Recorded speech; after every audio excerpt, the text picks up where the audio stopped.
102 Morning Show.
Good evening, everybody, and welcome to the first Steel Toe evening show of the week.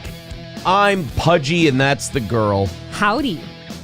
I don't need to go out and do things on Sunday nights anymore. Unless it's a Vikings game. That's the afternoon. That's totally different. Got time to burn it off. I Right? really don't want to do things at nighttime on Sundays anymore. It's just... it feels bad the next day, and you gain weight, and I don't know how people drink beer more than one day a week.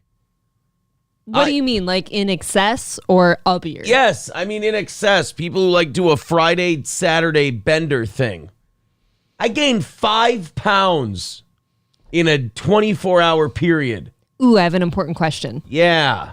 Have you pooped? In a weird way.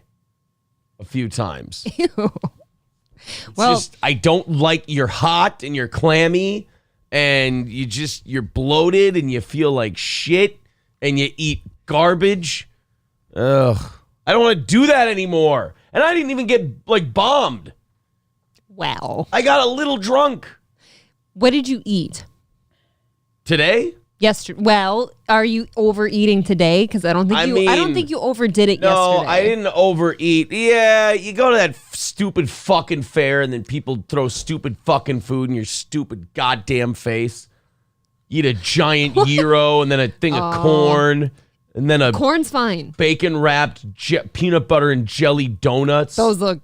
I wanted those. I did not get those. And then a bunch of cookies, and then April sees you dying on the couch when you get home, so she throws lunch meat into your face. Also not that bad for you. Yeah, but it's a lot of food. All told, it's a lot of food. And then heavy s'mores beers and shit. If I hadn't given you that turkey lunch meat you asked for, 5 pounds. I risk being yelled at. 5 pounds in a day. That's insane. Should probably eat less. Yeah. 5 pounds in a day is alarming. I have a question for you. A real one. It has worked for me before. It's not the easiest to get through, but you feel great the next day. Have you ever considered after a day of eating shittily and drinking too much, just fasting the next day and just doing water?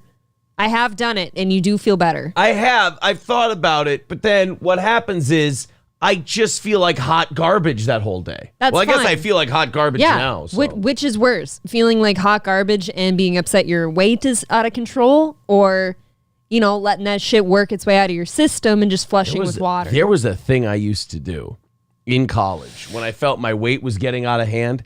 I'd drink water all day. And maybe have a sandwich. That was it. Yeah. And I'd pound water all day, just by the liter. I would pound water.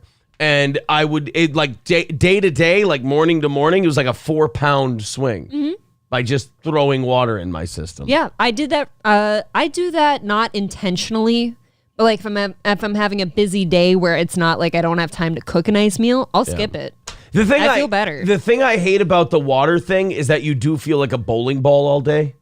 Well, don't drink extra water. I just drink all the water. No. Yeah. Nope. You just got to drink your normal water. Drink all the water.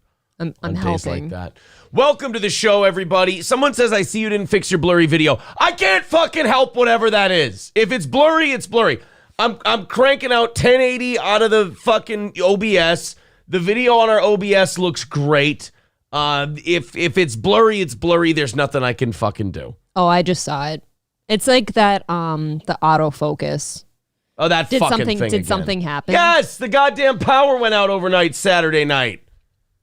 And then the fucking computer restarts and it redoes the whole thing. I don't give a shit. Guys, it's fixable. I'm angry about it now. Well, I don't want to hear about it. Everybody, audio only tonight. You don't have to look at us. He clearly doesn't want to be seen anyways. So it's the autofocus thing. It is. Fucking stop it. What is it about the computer turning off and turning back on that makes the fucking OBS think that I want it to start autofocusing? I don't know because I guarantee if I go into settings that autofocus is not on. It keeps every other setting the same. I don't remember what the fucking thing is to even go. There, right, this thing. I guarantee. No, that's not right. That you got to double click it. That thing is not on. Configure If I go to video. configure video, I bet you autofocus is not on. I don't even see it. I actually don't know where it is. Go to that one. There. Zoom, focus, exposure, auto. You're right. It's not. It's not it's on. the focus. It's not on. Maybe you should click it and see if it works. So tired of this shit. Just click on it. See if it helps.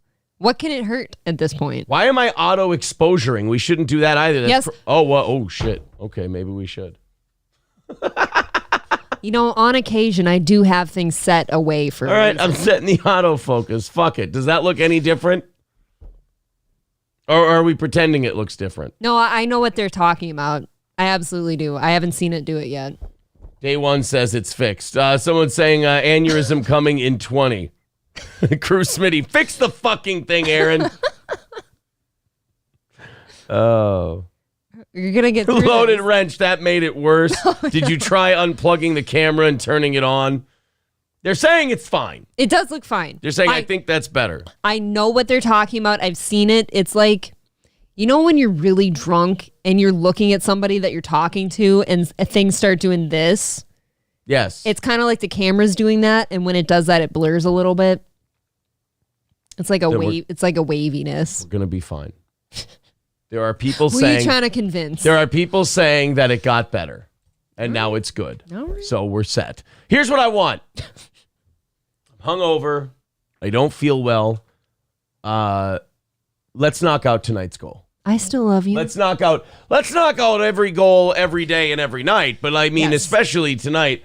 2:45. So we did have 5 come in at the end of today's show. I did count that towards tonight.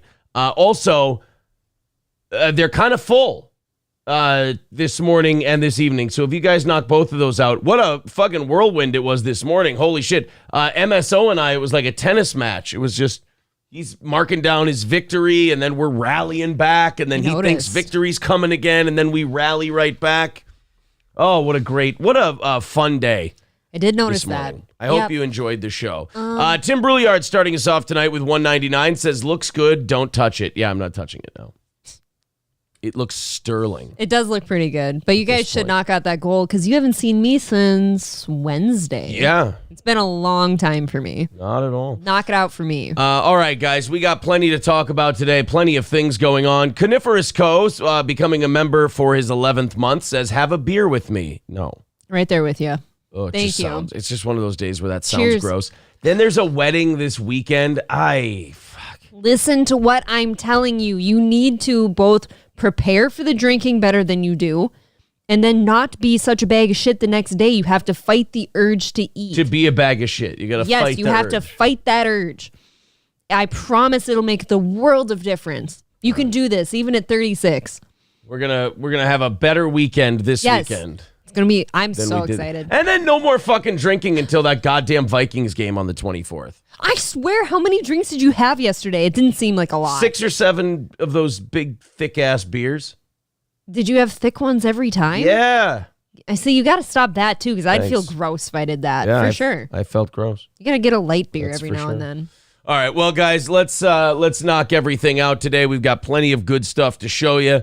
How about everybody contributes on Streamlabs, PayPal, Venmo, Super Chats, Rumble, whatever, so often, so quickly that I don't even have to bring that shit up tonight. That would be cool. There's all the links in the chat. Thank you guys very much. Gurmy says, get drunk at the wedding and yell Game of Thrones quotes. It's a good idea. Or you could just yell the N-word at the DJ again. I didn't yell the N-word at the DJ. It's more fun if you think you did, though. I was singing a song that had the N-word in it, and I believe they muted the part that had the N-word in it, so all you heard was me yelling the lyric to the song. And the DJ happened to be black, too. The DJ was a Negro American, and he changed the song immediately. He didn't want his people slandered. It was the cutest thing in the world. He looked at you like you were every just drunk white dude ever, and he did one of these. I watched him because I heard you yell it, and he's like, "Okay, put the thing in the song. You put the word in the song." He actually bleeped it out. Oh, that's right. I forgot. That's how I got caught because he bleeped it out, and I yelled it. There was nobody running cover for you. Yeah, that's the worst. Is when the room gets quiet and then you yell it. Hey. But you know what? That's his fault because he's messing with the sanctity of the song. He's messing with what you knew. Right. That artist put that there for a reason. You know what I think? You know what happened to me? I was persecuted for standing up against censorship. I think that's true. And I think that instead of taking that word away from everybody in that song, everybody should have sang it with you. Yes, everyone should have joined me in unison. America's full of cowards. What song was that again? I think it was Party Up by DMX. They shouldn't play DMX if they don't want to hear that word. You shouldn't play DMX at a wedding if you don't want to hear the N-word. He says that a lot, quite frankly. He says that quite a bit. Just a touch. Yeah, SH says Aaron's a purist. That's all it is. I don't disagree with him. It's a fun word. I was singing the song the way the artist intended it. I was showing respect for the art. It's actually a disrespect to bleep that word out. That's what I always say about YG. Which is the artist you should choose. Yeah, I said if he wants me to sing it this way. Why else would he make the song?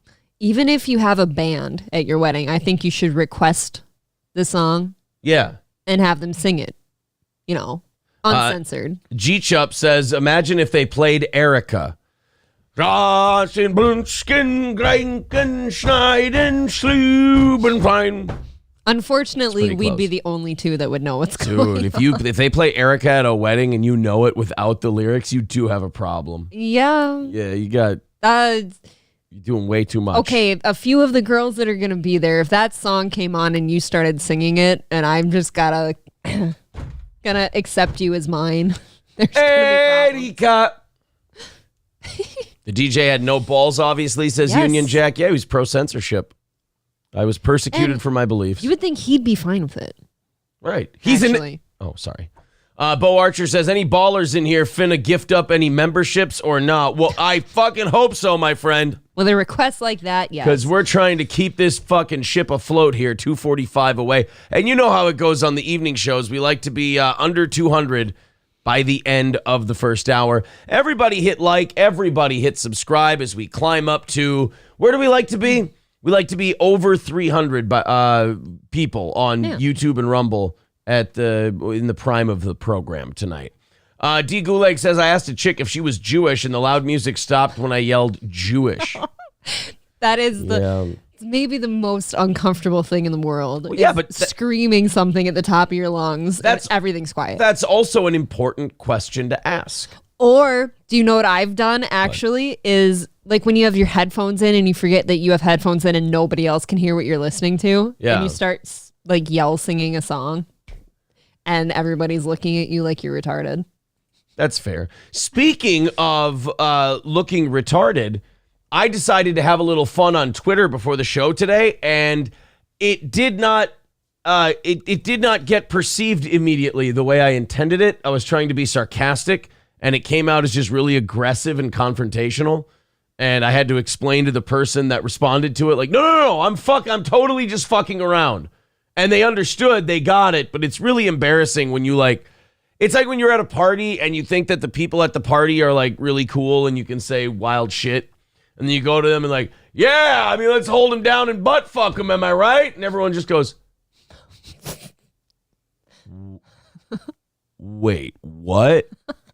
And you're like, oh shit, like I was totally fucking, or like I was kidding. I was just, it was a joke. No. And now you have to sit there turning beet red and you can't help it. Yeah. And you're explaining to them that it was a joke. Oh, it happens. Happened to me today on Twitter. I'm going to set it up. On Twitter, that's not hard to do, actually. Yeah, no. It's really easy to do on Twitter. I'm going to set it up with, I think it was it Michael B?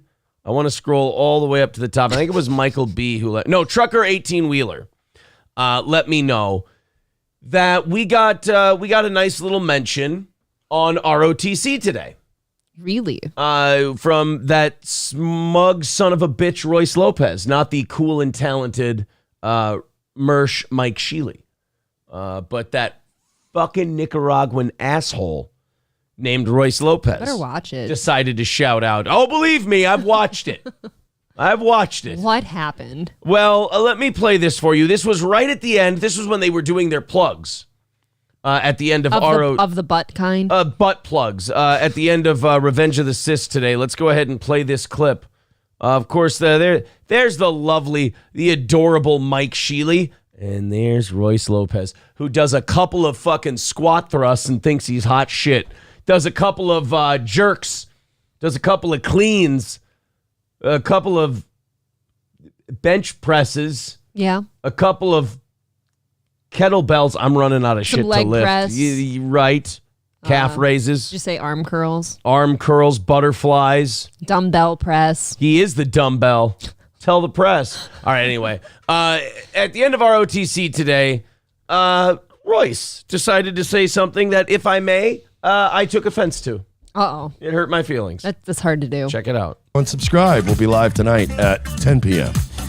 Coming up at 7 p.m., Pessy will be streaming. Yeah, we're gonna lead you guys into Nightwave with some gay ass shit. Midnight. Yeah. With then you'll get them primed for what's gay ass Nightwave. That's perfect. Hey. And if you want to hear, watch this. I'll make it fair. If you want to hear gay ass morning show, Steel Toe. If you want to listen to a Chad one though, Daywave. Gay ass morning show, Steel Toe.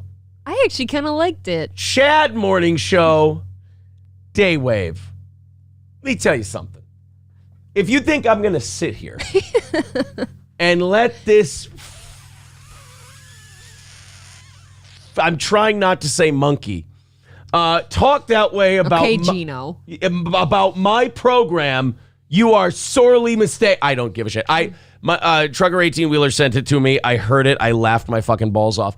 But then I tried to go on Twitter and write like a big angry tweet, quote unquote. Like I was pissed about it. But I tried to make it so over the top that you couldn't help but think I was being retarded on purpose. No, buddy. Here's the problem.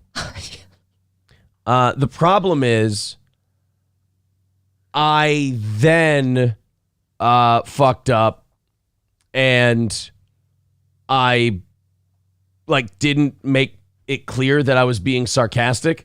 I tweeted this, gay ass morning show. That's not our name. And then I tagged Royce. You know what? You know that's not our name. Why would you say that? Go back to Nicaragua and bench press a pygmy.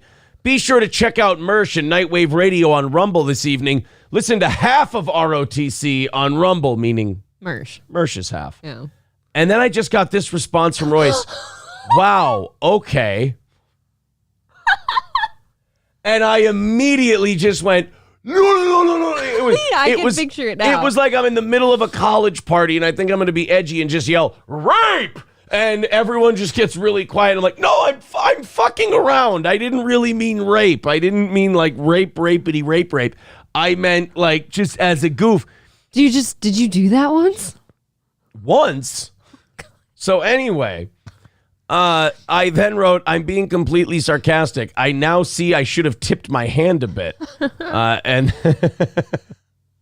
then there are some people who realized that I was fucking around and it was a joke, but oh boy. So then I had to point out to this guy, fair point, I was kidding. Then Mersh said, leave me out of this. I don't fight with people on Twitter ever. I bet he doesn't. And then I went to Mersh and I'm like, dude, this got away from me. I was kidding. But then I fucked myself again because then Mersh goes, yeah, reread my tweet. I was too. And I'm like, you know what? I should have just abandoned this whole experiment. I think you're a smudge. You're just a little bit bitchy today, and you're a little on edge. I'm kind of digging it tonight. I'm not reading the room very well. You're not. You're really not. I'm really doing a terrible job of reading shit. Look, if you want my professional opinion, I think you're going to make it through this. And I think you're all going to be okay. I don't know if I'll be okay. I do believe... I'll have to deal with your anxiety and angst over this. The only time, this is one of those times in my career where I do feel we're going to be okay. Okay, good. Yeah, I think we're going to survive this one. The second you don't feel like we're okay, I know something's wrong. Yeah, I think we're going to be okay. I think this is all right, and we will move past this. This too shall pass. You know what I'm hoping? I'm kind of hoping that Royce knew you were being sarcastic, but decided to make you feel uncomfortable intentionally. Yes, and like it all got turned on me. Like I just completely bottle fucked this thing from Jump Street. Thing. I hope he understood and he knew what he was doing to you. Oh, I want to play the Podcast Wars game on Twitter. This will be fun. Played you like a... Wow, okay, bro. No, I was fucking... No. See, now I feel like I yelled rape and everyone went, dude, what the fuck? And I'm like, no, but like in a funny way. I did that once. I yelled the gay F word really loud at my friend and it turned out they weren't cool with it. Yeah, it turns out they were literally in the middle of sucking a dick. While you said in my circles in college, that wasn't hard to find. Come on. Gino Bisconti's airborne herpes bump says it's called a classic Royce sandbag. Yeah, I got Royce sandbagged. See, I think that's very funny of him. Because I know exactly what... I wasn't here. I was dropping the kids off, but I can picture your panic. I bet I could see it on your face if I'd been here. I'm sad I missed it. I looked like an absolute... retard. You buffoon. All right. Well, thank you for tuning into the Gay Ass Evening Show. The Steel Toe Evening Show. We've got a great one planned for you today. This is actually gay and I'm ass. So. Yes, the Gay Ass Morning Show. We decided we thought today's goal, it got really, really tight. So we're going to rebrand and we're going to go with Gay Ass Morning Show. All right, guys, 2:45 away. We got to knock that out tonight. So if you feel like jumping in, let's just go like 3 rallies. We'll do one this hour, one middle of next hour, and then, of course, the offering plate segment. We'll knock out that 2:45 nice and easy. Last night, there was I think it was last night or Saturday, there was an award show called the Streamies. Have you heard of the Streamies? Only because of Gila Klein today. Okay. So the Streamies are where they give out a bunch of awards for...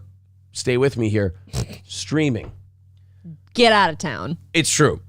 They have a category called Breakout Streamer of the Year, or Breakout Content Creator of the Year. And of course, because the CIA is obviously in charge of everything now, one of their great assets, Dylan Mulvaney, won Breakout Content Creator. What? And the fucking delusional nerve on this thing to give the speech they gave. I mean, you gotta give Dylan Mulvaney this credit. Killed a national brand, a global brand. Killed it. They did have to bury it afterwards. Single-handedly killed an over 100-year-old brand in Bud Light. Remarkable. Before you play this, I'm a little confused. How is this person considered a streamer? No, this was a content creator. This wasn't considered a streamer. Even that, dude, I don't consider like 6-second disgusting, manic episode clips content. Well, then you're losing all of TikTok. That's okay. Oh my God. Hi. I'm really shocked because I thought the only award I would ever maybe win was maybe a Tony Award, but now I'm a musical theater gal with a Streamy. Theater tick. You don't need to pull up. You don't have any tits. You don't need to pull up your dress for your not tits. You can just leave them. You don't have to do this. Oh, my cleavage. That's not cleavage. You have soft, mannish boobies from being a man who doesn't lift weights. We Yes, go ahead. No, just go. made it to the mainstream. 532 days ago, I made a coming out video that turned into my Days of Girlhood series. And my life has been changed for the better. But on the flip side, there's also been an extreme amount of transphobia and hate. It's not, oh, God, here we go. Yeah, I'll tell you why. Because every single person out here that's a real female sees your Days of Girlhood series and we puke a little bit. Because, like, wow, It's not, insulting. though. It is. It's insulting. It takes away everything that it means to be female, whether it's good or bad. I know we're terrible, but it takes away from it. I'm sorry. Is there anything else to be said? And when you say, oh, it's not mental illness at all, then what is this? If it's not mental illness, what is this? Tugging at non-existent tits on dresses. I cannot imagine that anybody who watched this series of Girlhood was an actual female. They have to be trans women, right? So There's a lot of women who are like, oh, no, I'm being an ally. There's a lot of those. No. Yeah, there's a lot of those. I agree there's probably a lot, but you're not, though. Women did this to themselves. I don't know. feel bad for them that they're in this position because they totally did it for themselves. They ran men out of everything, toxic masculinity, men are horrible, don't mansplain, blah, blah, blah. So after getting, and this is what men do, if they get nagged a bunch, they just go, okay, fuck it, I'm out, you take it. And then women went, hey, biological men are coming in and competing in our sports and then doing period shit and saying that they're involved in womanhood. Will you help us? Like, nah, no thanks, I'm going to sit this one out. I don't want to be toxic, you know? It's just I don't want my toxic masculinity to fuck shit up. Like, I've seen clips of this person on the screen right now say, like, oh, I'm going to be your next best girlfriend, and I'll hand you a tampon when you need one. And it's just disgusting. So I'm not okay with this. They won Breakout Content Creator of the Year, and they're like, oh, it's a lot of transphobia. It's not. It's not transphobia. You're a remarkably unlikable person. That's exactly it. I don't have a problem with somebody being trans because most normal trans people probably just made the transition because that's how they felt, and they go about their lives and they don't feel the need to literally shove it down our throats. Right. Or figuratively. I have met trans people like that before that do behave relatively normal. They just kind of go to work, they hang out, live a life. Tim Brouillard gifting a membership to Day One. Thank you very much, buddy. Appreciate that. Thank you. Let's get it moving today. Boys and girls. Did you see the WATP coverage? Yeah, we talked about it a lot last week. That was a fucking huge win. Everybody was bitching about it. They were upset. You didn't do the steel toe right, and why wasn't Carl there, and this and that. That felt really good. That's actually the only footage I saw was people that hated the footage. It was just people who hated it and thought it was shit and it went poorly, and then people coming in going, yeah, I'm going to check out your show now because of that. That felt really good. Just spell the name right, guys. Yeah, to just watch that all blow up in their face. Oh, wonderful. It's like I say, it's too good of a show for you to take that tact and actually accomplish anything with it. I mean, we've been kicking the shit out of the Shuli Joe and Melton for a week now without doing anything. We haven't even done anything. It is just logging on. It's just logging on, doing our show, and then people losing their fucking minds and us going, somebody told me we won a contest, and I'm like, I didn't enter any contest. I didn't see that clip. Yeah. What contest did we win? They're like, guys, you won the contest. And I'm like, I wasn't in any contest. But hey. That's kind of how I feel. I'll take a win. It was a win is a win is a win, and I'm very happy about it. I ran across this today I was just scrolling through Twitter, and I found this. This is from, have we watched this before? This is Alex Jones the day after 9/11. Oh, I don't think so. I don't think we have. What he says in this kind of shows that people think that Alex Jones is just a loose cannon and says whatever, you know. Alex Jones was way crazier back in the day than he is now. Like Alex has more eyes on him now. So he does hold back a little bit. So you're saying he's been a little watered down. This is Alex 22 years ago, right after 9/11. And let me tell you something. If he did this rant now, whatever he wasn't canceled from, they would find a way to cancel him from it. Let's watch a little bit of this Alex Jones right after September 11th. Working with Israel to oppress the people of the planet. Israel loves it. That Nazi Sharon has invaded the West Bank. They're slaughtering innocent people. And I'm sick of worshiping Israel. Did you know back in the 1960s they bombed the USS Liberty knowing it was one of our ships because it caught the radio chatter of them killing thousands of Palestinian children during that invasion? And they torpedoed. By the way, everything he says right there Checks out. 100% checks out. Yeah. it as they begged for hours.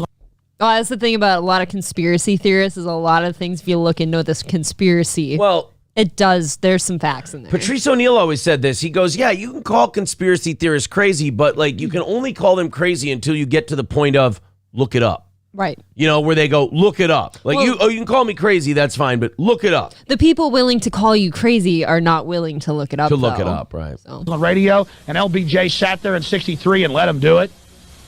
That's in this Baltimore Sun story.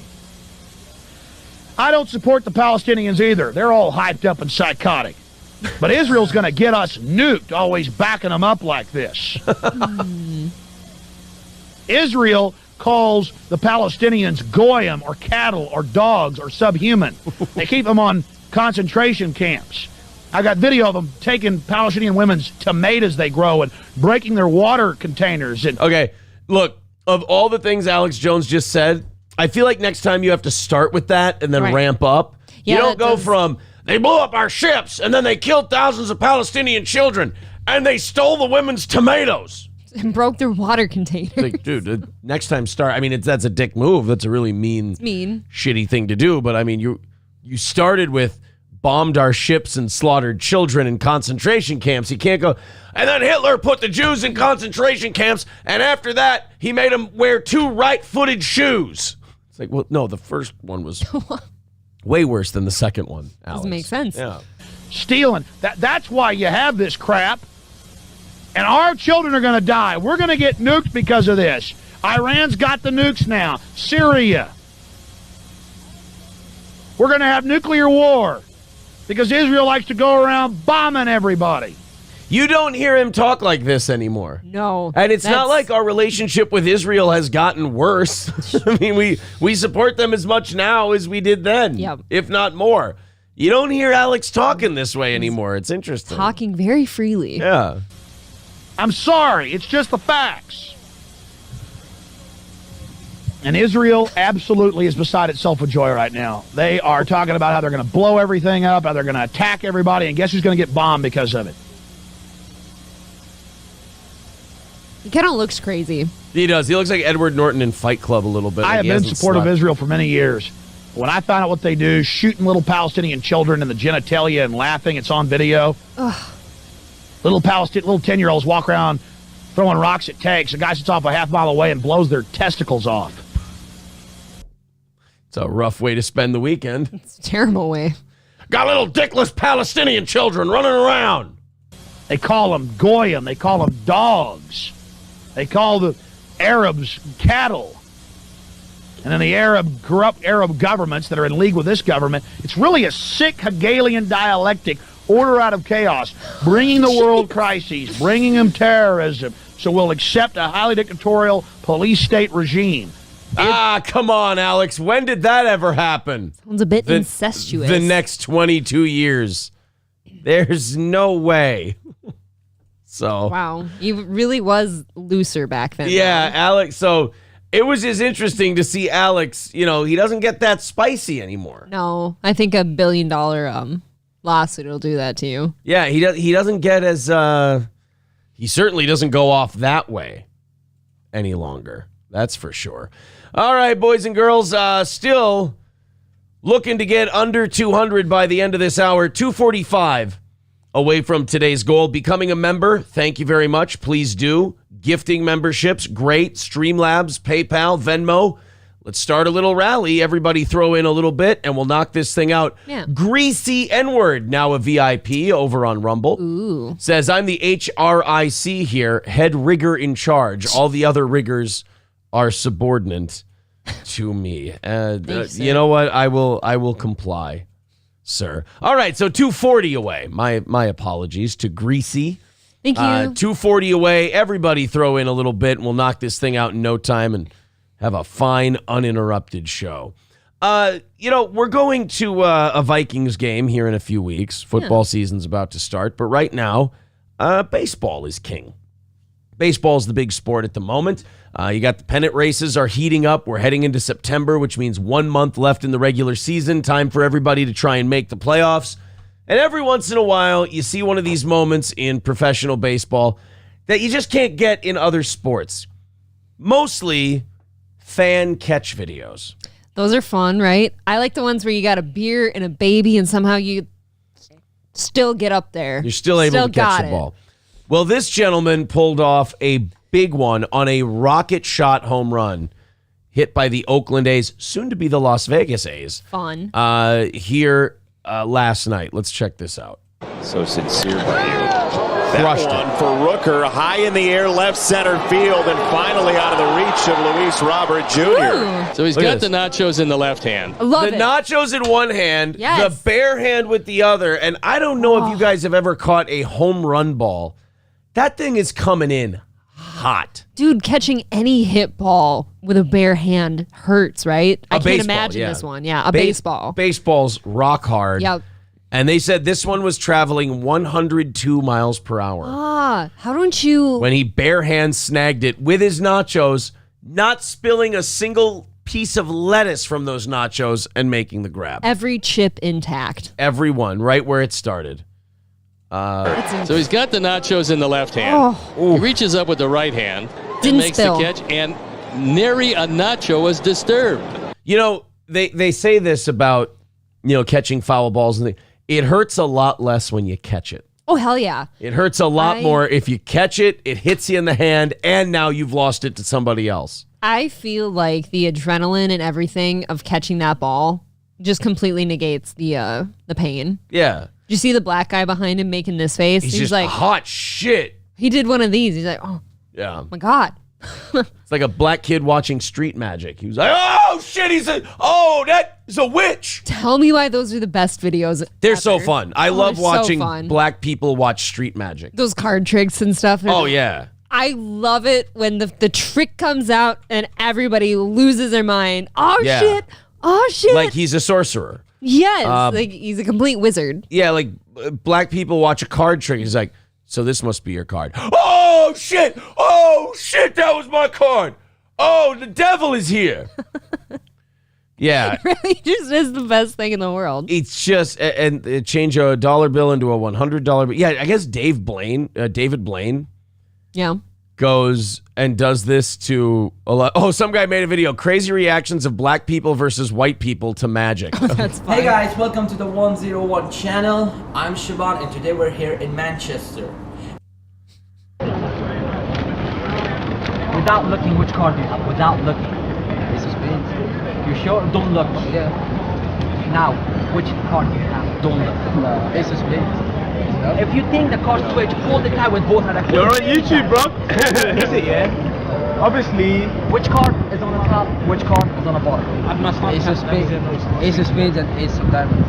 Ace of spades on the top. Yeah. Ace of diamonds. Yeah. The bottom. You sure? Yeah. Turn the both card at the same time.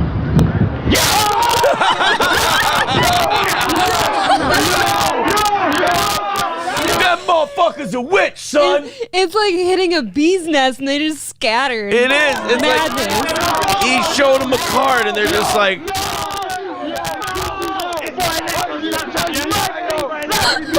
Why did they all make this face too? Oh. I know, they're utterly shocked. So now let's see, they're going to do a card trick to a white gentleman. And let's see how he reacts. Bottom. Are you sure? Yeah. What do you think?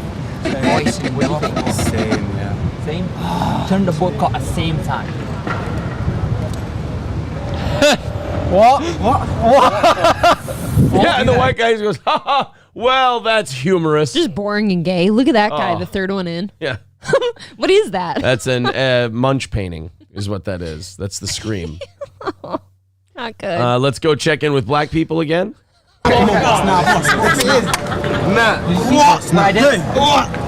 No.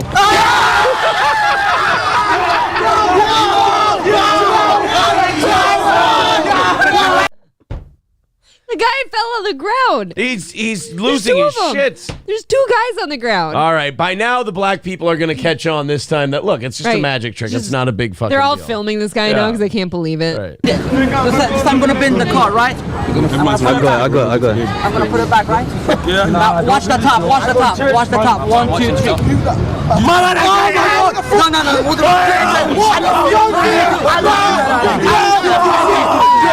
No. Just, it's like white people and black people need to meet in the middle on their reactions to magic. We don't need to go that over the top, but we don't need to just go, huh, that's fine. Watching black people react to magic tricks, though, is kind of so fun. It's like watching children be amused by something. Right. They're so happy and like it's complete just like magic to them. I love that. Toe the Nutless Wonder Boy with $4.99 says April looking lovely as ever. Aaron nutless as ever. Hey. That hurts my feelings. He slung prime dick today. I slung super prime dick, some would say. Thank you. Day one with $2 says Alex still gets me hard. Well, that's look, whatever does it for you. You know, who am I to sit here and judge? You know what? Your lifestyle. If you were to play the frog song for me, I'd say the same thing. Frog song's another good one. I'm a sucker for it. Atomic Ray says they move like a tsunami. Their spells are bringing dolls to life. Yeah. It's so fun. I really do love those videos. Yo, it's like heartwarming. Is this your card? Oh, fuck this dude. Oh, this dude's an alien. Oh, shit. Oh, shit. It'd be funny if the magician just kind of went, it's not that big of a deal, guys. I mean, it's just, are you mocking? Like, he feels like he's being made fun of. I actually think it'd be funny if he's like, guys, I cheated on that even. Yeah. Like, it was a... Like, are you guys... that's not that impressive. Are you guys making fun of me because I like magic? You piece of shit. God, fine. Well, you fuck me last time I do a trick for you guys. There's got to be somebody out there who's done that before. And then everyone's like, no, that was awesome. Thank you very much to Thomas for the $10 over on PayPal. Starting things on PayPal this evening, Thomas. Thank you very much. That's going to put us at 225. There we go. There's a little rally. I like it. Oh, I keep it moving. Really love that. 225 away from today's goal. Streamlabs, PayPal, Venmo, all the links are in the chat. Super chats, memberships, gifted memberships, and Rumble rants, of course. We love the people over there on Rumble. All right, everybody hit like, everybody hit subscribe. Already up over 300 this evening. Woo. Thank you guys very much. Thank you. Everyone throws the likes in there, and we're good. Mo Archer, did you hear that Melton started your 2-year countdown to divorce? That guy has had to take so many L's from us of his own creation. You know, he's like created these, he creates these holes and then he walks into them and then he goes, damn you, steel toe. And we sit and laugh at him and he goes, what?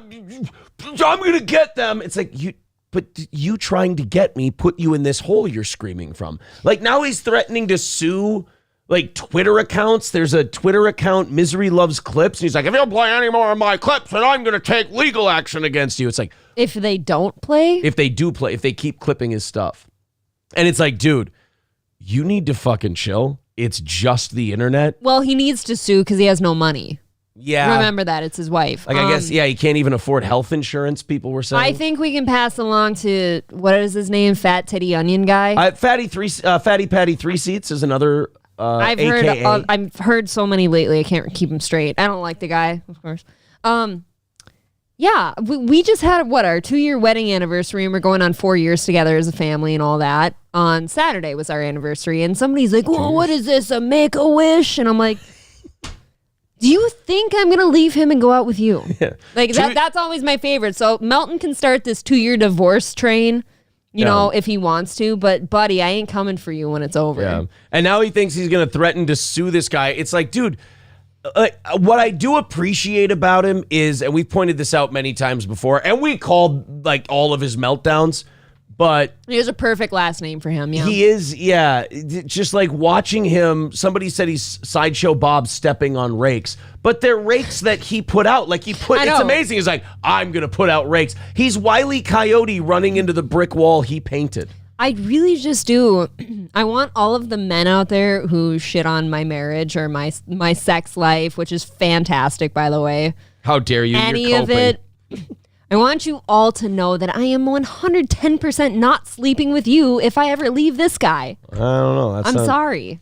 Yeah, so that whole threatening to sue that guy thing, and then I guess he quit Kevin's show because it comes out that the reason he quit Kevin's show is because he can't sell merch anymore, and that was his payment on Kevin's show was selling merch. Hold on, what do you mean he quit Kevin's show? He's part of that show? Well, he was on Misery Loves Company. I didn't know And that. then he quit because he wasn't making any money doing it because Kevin said, well, keep whatever MLC merch you sell.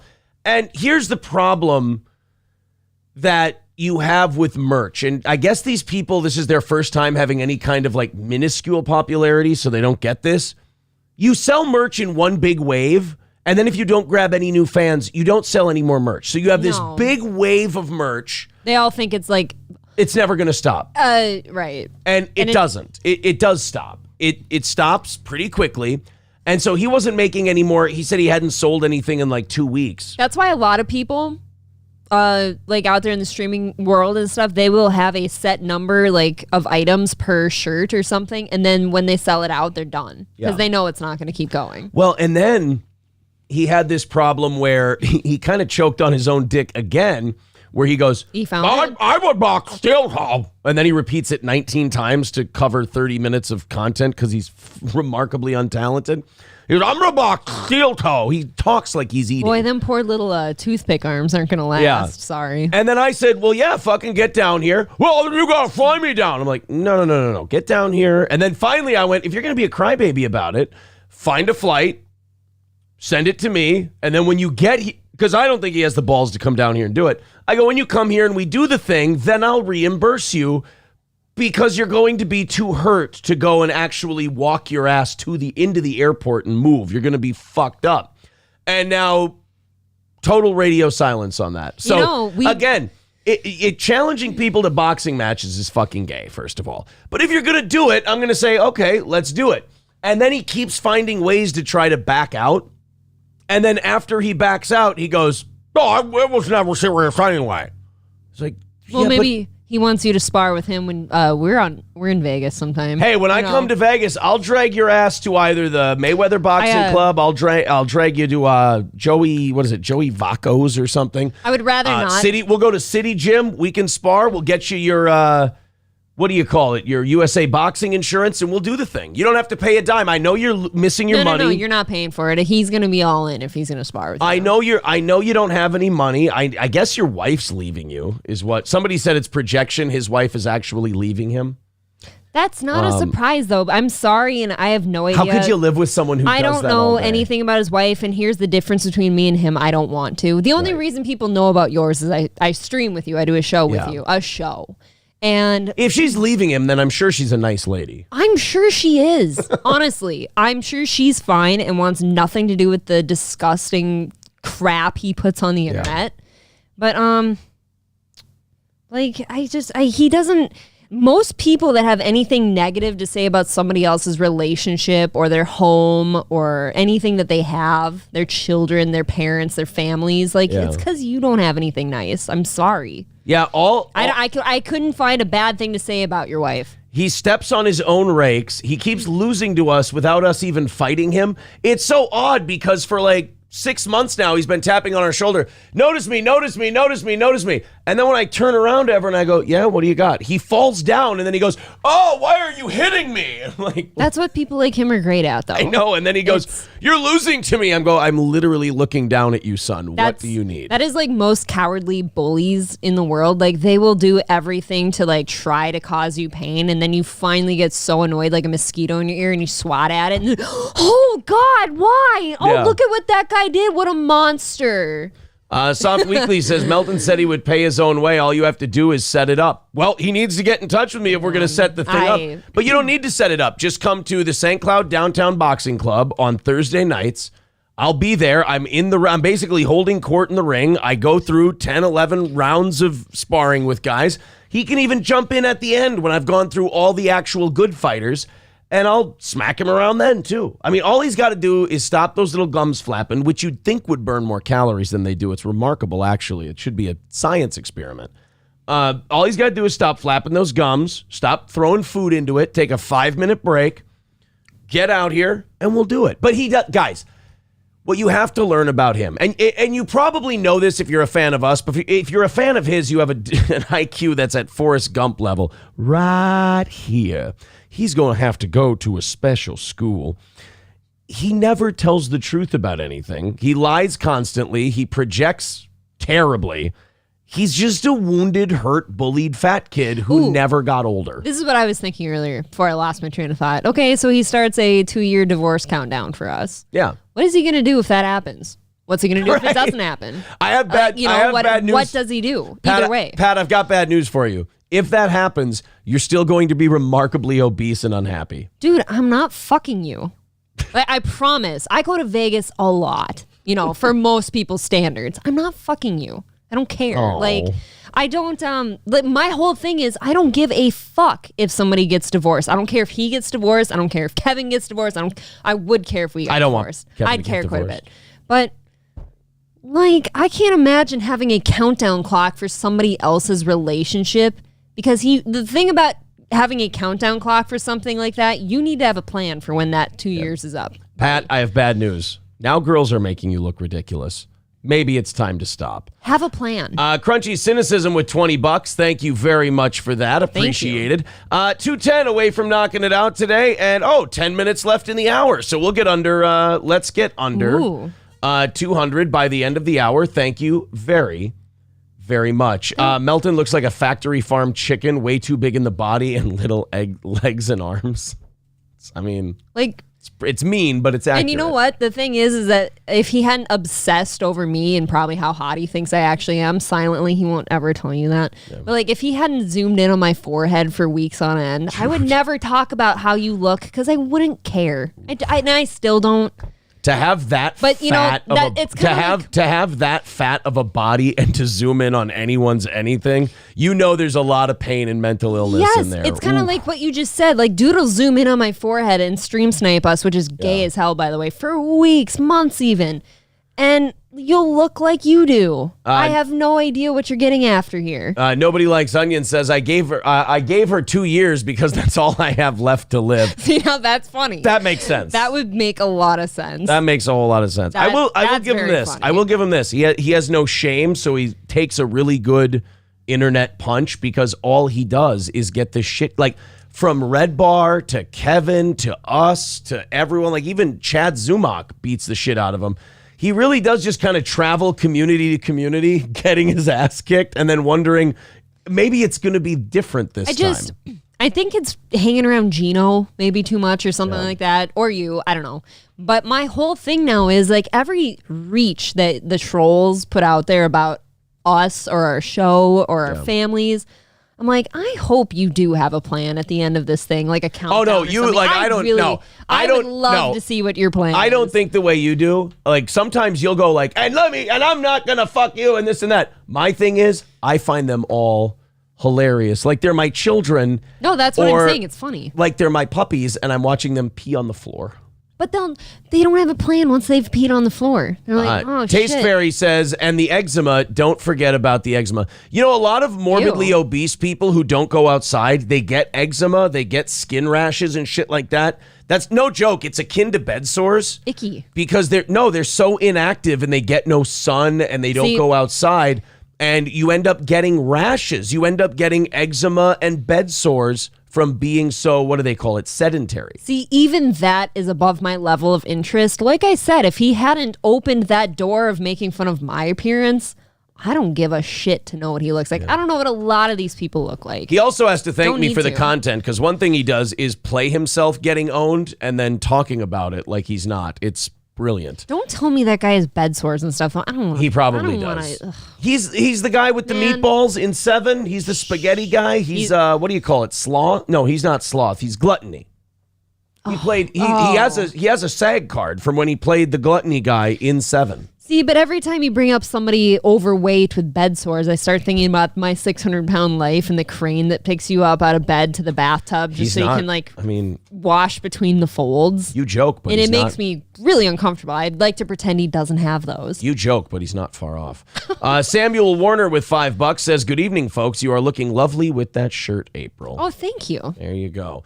2:05 away from tonight. Oh, look at that. 7 minutes left in the hour. Almost under 200. Streamlabs, PayPal, Venmo, Super Chats, memberships. Thank you. Cum Dragon. I love that name. Everybody start gifting subs and let's somehow get Cum Dragon ending up with one.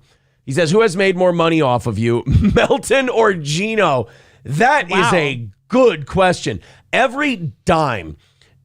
There is not a dime that fat fuck has made in the last 6 months that hasn't been my responsibility or Kevin Brennan's responsibility. So he needs to thank God or Allah, whoever he prays to, probably the Stay Puffed Marshmallow Man, for Kevin and I. But I would say he doesn't make a lot of money. That's the thing. So I would say him. I have heard by all accounts, and like I said, this shit comes to my doorstep. I don't look, but I have heard the wife is the breadwinner over there. She is. He doesn't even have insurance. I mean, it's bad news. So again, stop with the details. I don't want you to keep making this shit worse. I listen to Kevin. I listen to Kevin Brennan. He tells me the truth. I don't know these things. I don't need to. Samuel gifting a sub or a membership. This time, Nobody Likes Onions gets it. Thank you very much, buddy. Nice. And that puts us at 200 for the night. Thank you very much. All right, I saw that one comment and I went off on a rant. And who gives a fuck? Let's move on to something else. I'll tell you what it is, April. You're looking at something that's already dead and you keep beating it, and you look at yourself and you go, I'm enjoying beating this thing, but I have to exercise some discipline here and realize it's dead and move on. But it's simpler than that. You're just getting stuck in the folds. Oh, it's the fat folds. It's all that meat. Like, who wants to do that? Like, who wants to go on the internet and do a show where they're just going, all these people are talking about what a fat, giant, 450-pound piece of shit I am. Let me tell you why I'm not. Like, who wants to spend their time on the internet defending that they're not a 450-pound piece of shit when we can physically see you being a 450-pound lying piece of shit? Like, who wants to live that existence? It has to be just a lifetime of shame that you've gotten used to. All right, moving on. Okay. 200 away from tonight's goal. Thank you guys very much. Moving on with tonight's program, because look, could I talk shit about people all day? I could, but I get nervous because my audience doesn't like it. They don't care about it. They don't give a fuck about it. It's fun for a minute. I think it's fun. I think it's hilarious. I'd still be talking shit about all of these people, playing clips of them, goofing on them, if I didn't have, 100 people pulling me in different directions going, no, don't. I'd still be fucking on all these people. But what do? You gotta make your audience happy. In fact, I've probably gone too far and probably lost people in this segment, to be sure. Well, you haven't lost me yet. The countdown's on. We're still up over 300 people or so. Thank you guys very much. Okay. Bo Archer says, damn, I asked one question. You gave me 20 minutes on Melton. You need to clip that epic rant. Look, every rant about him is the same rant, Bo. I'm going to give this gift to you. Why don't you clip it and you can have it? I don't need it. He's just another guy on the internet setting himself up for failure by predicting somebody else's failure. That's all. Well, I think it's less than that. I think he has fun with it. It's less than that. I think that he's already in the failure, so it's kind of easy to get there from there. But when you keep doing things like going to Kevin's stream or this one and setting up countdowns for people's divorces, and they don't pay off, buddy. And then you keep tripping over your own dick. If you can find it, you fail on Kevin's show. You pick on Corey. That doesn't go anywhere. Oh boy! Yeah, Corey seems real bothered by you, by the way. Yeah. I like it. I think Corey's doing just fine. Yeah, as that guy continues to fuck up. All right, let's go into this Ozempic thing. I get more and more confused every time I read about this Ozempic. I thought Ozempic is the new eggs. How dare you talk about an overweight person and then go to Ozempic, by the way. That does work out perfectly. Thank you, Bo Archer, for the great setup. So Ozempic is bad or Ozempic is good? I've heard it's bad. Okay. Pretty much all the way. Because now I'm hearing it cures everything. Like, not just obesity, but like cancer and all kinds of other shit, diabetes. Like, it's a cure-all. What? For all this. I know, because I've been hearing like you that it's terrible and awful and it's bad news and it's going to fuck everybody up. And now I get an article from the New York Post. Ozempic and Wegovy are quickly becoming known as wonder drugs for their ability to treat an ever-growing range of conditions: heart failure, type 2 diabetes, obesity, heart attack, and stroke.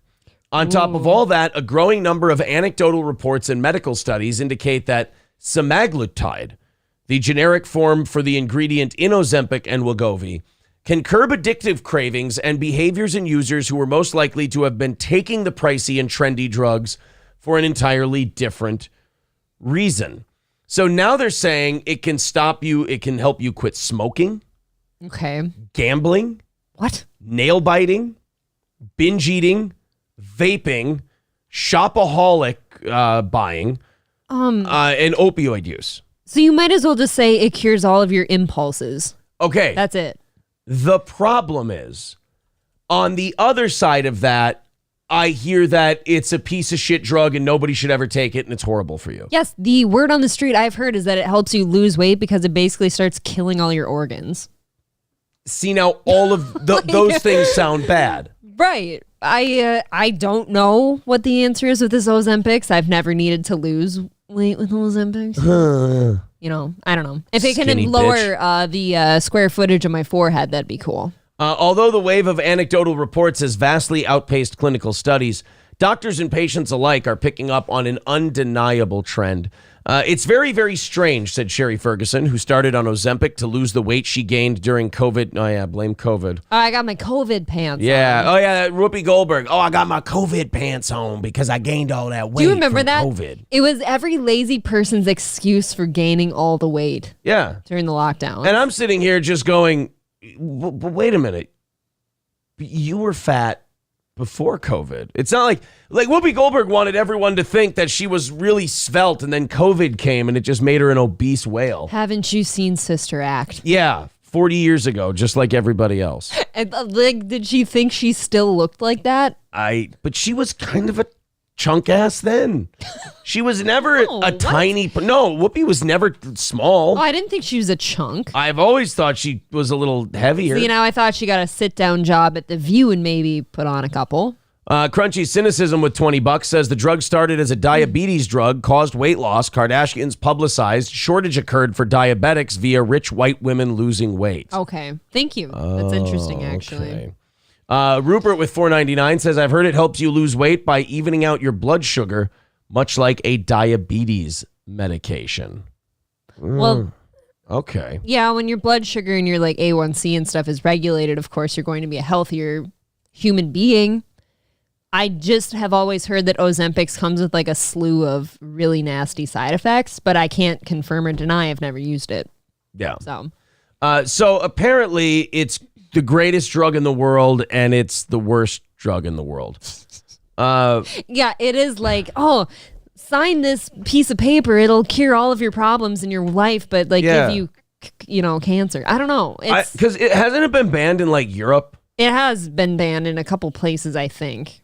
So to me, this sounds like the drug companies putting stories out there to try and sexy up Ozempic. I really hate being this person now that I've become, but when I have heard everything bad about this drug since the dawn of time, and now they're coming out saying, oh no, it actually is like a wonder drug. Like, I'm like, oh, do these people, work for Moderna and Pfizer and all that and have like the same...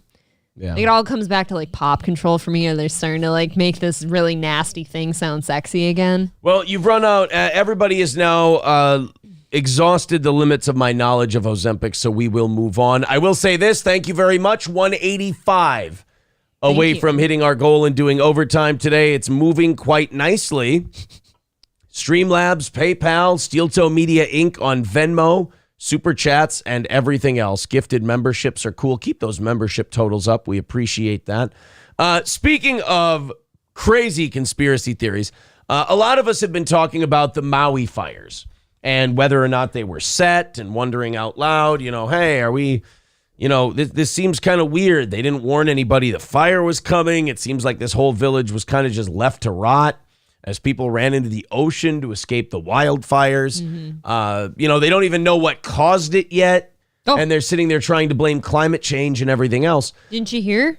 It was all those hurricane strength winds and the power lines that fell over. Well, Paul R. Nelson saying, I dropped a cigarette. Oh, well, Probably. why didn't you say something? Aaron lit a fart while he was on vacation. You never know. Oh, man. It's a domestic fire, really. Why didn't you say something? Well, at any rate, the media spent weeks blaming climate change for wildfires in Greece. They've been telling us that, oh, man, this Greece shit, this is these wildfires in Greece, another piece of evidence that climate change is causing more damage. Drier weather, hotter weather, sunlight, boom, perfect storm. Sure. For these wildfires. There's only one problem with the Greek wildfires. They just arrested 100. Excuse me, I'm choking on it because of climate change. It's dry the air. smoke, actually. They just arrested 160 people for arson. So can we get the ones from Canada then that set like 230 fires too? Well, we're gonna have to go back to the drawing board on everything being climate change. Just a couple of weeks ago, there were headlines like this one. Greek wildfires are the harsh reality of climate change, according to experts. Greece wildfires. Climate crisis will manifest itself everywhere with greater disasters, according to the prime minister.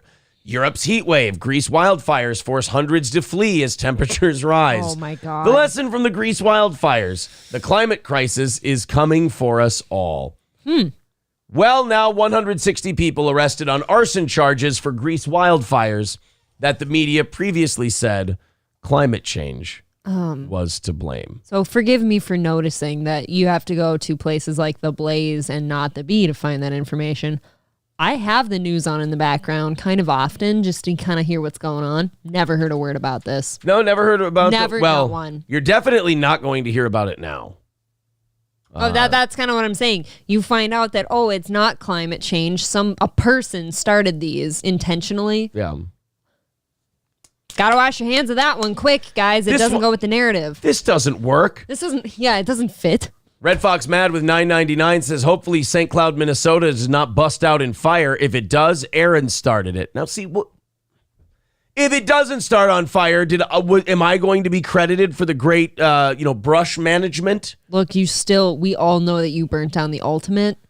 You got the press. Apparently, I burned them all down. I killed all the celebrities. I murdered Bob Barker. I'm on my anniversary, nonetheless. I'm a ruthless killer. How dare you get rid of Bob? I can't be stopped. Crunchy Cynicism says they were just activists trying to bring awareness to possible fires by setting them. I mean, that does kind of seem to be activist logic now. Yeah, like what she just said, that's not even crazy talk. That is something they would say. Yeah. That is something they do now. Like, I'm just going to set up all these problems to raise awareness for said problem. Jeremy says, no Cash App, ?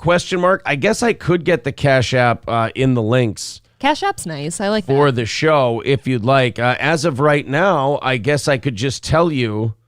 Oh, no, that's not a steel toe one. That's a personal one. We'll get a business one set up in the next couple of days, buddy. Sorry about that. Wasn't Canada's fires, wasn't there like 230 or something, give or take, individual fires spread out? And they all magically started at the same time if you look at satellite images. They all started around the same time, yes. And they're still going because we still get air alerts for the smoke from Canada. Yeah, we don't know what the hell's going on. 175 away from knocking it out tonight. Thank you guys very, very much. So that's, again, it's what we know about Greece so far. I'm very interested to see what we end up finding about the Maui wildfires. The only problem is with how fast they spread and the winds and everything. I think it's going to be kind of difficult to find out what exactly started it. And again, I'm sure that upsets everyone involved very, very greatly. I'm sure all the government folks in Maui and all the people in charge of emergency management, I'm sure they're very upset that they might not ever find the cause. So hold on. You know what's been killing me about the Hawaii thing, but I keep forgetting? That is a tropical location, isn't it? That is correct.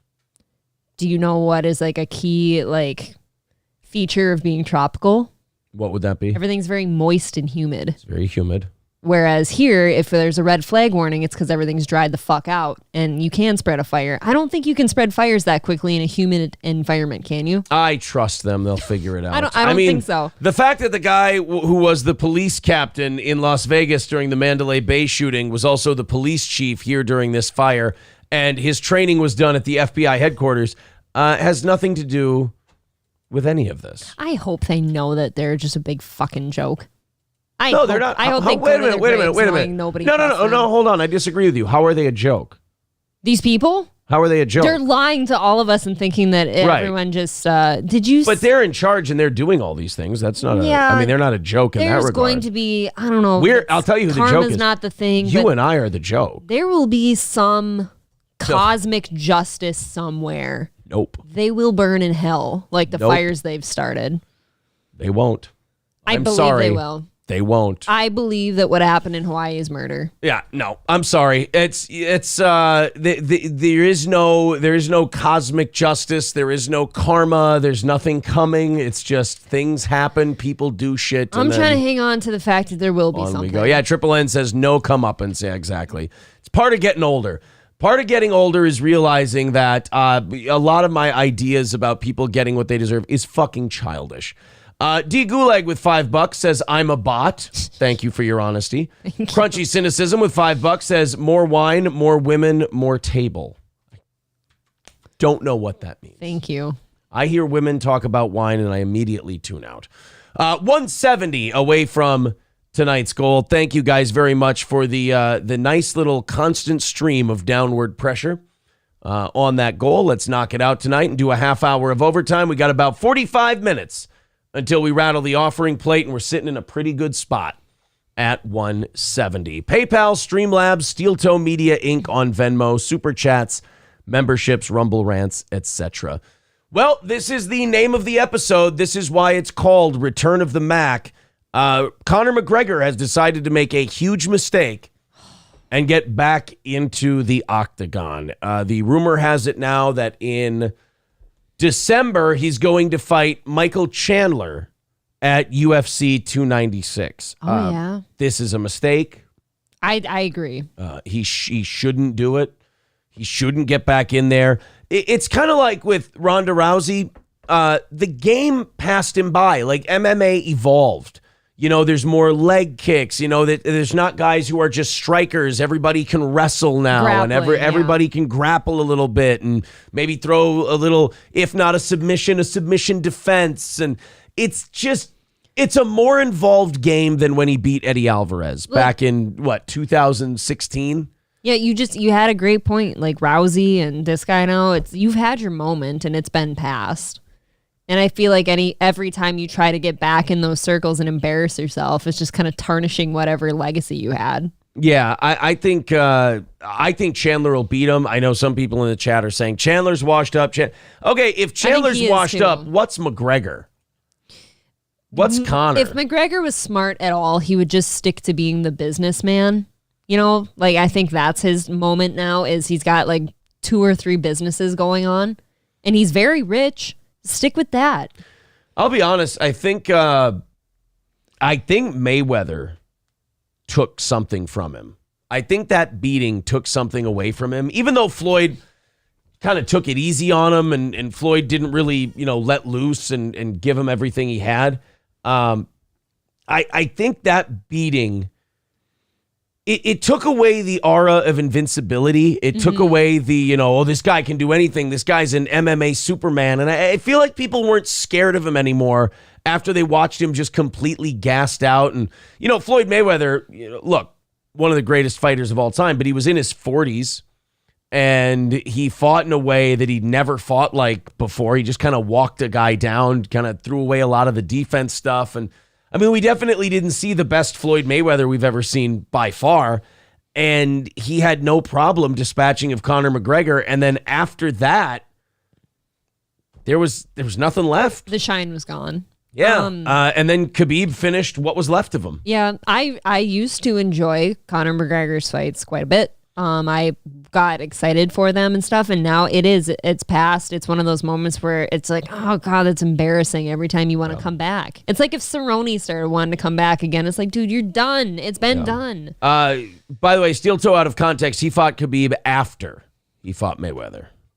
He fought Mayweather after Alvarez and then came back and got fucked up by Khabib. Then he beat Cowboy. It's ironic. He's kind of where he's at now is where Cerrone was when he fought Mayweather. It's over. It's done. He's an opponent at this point.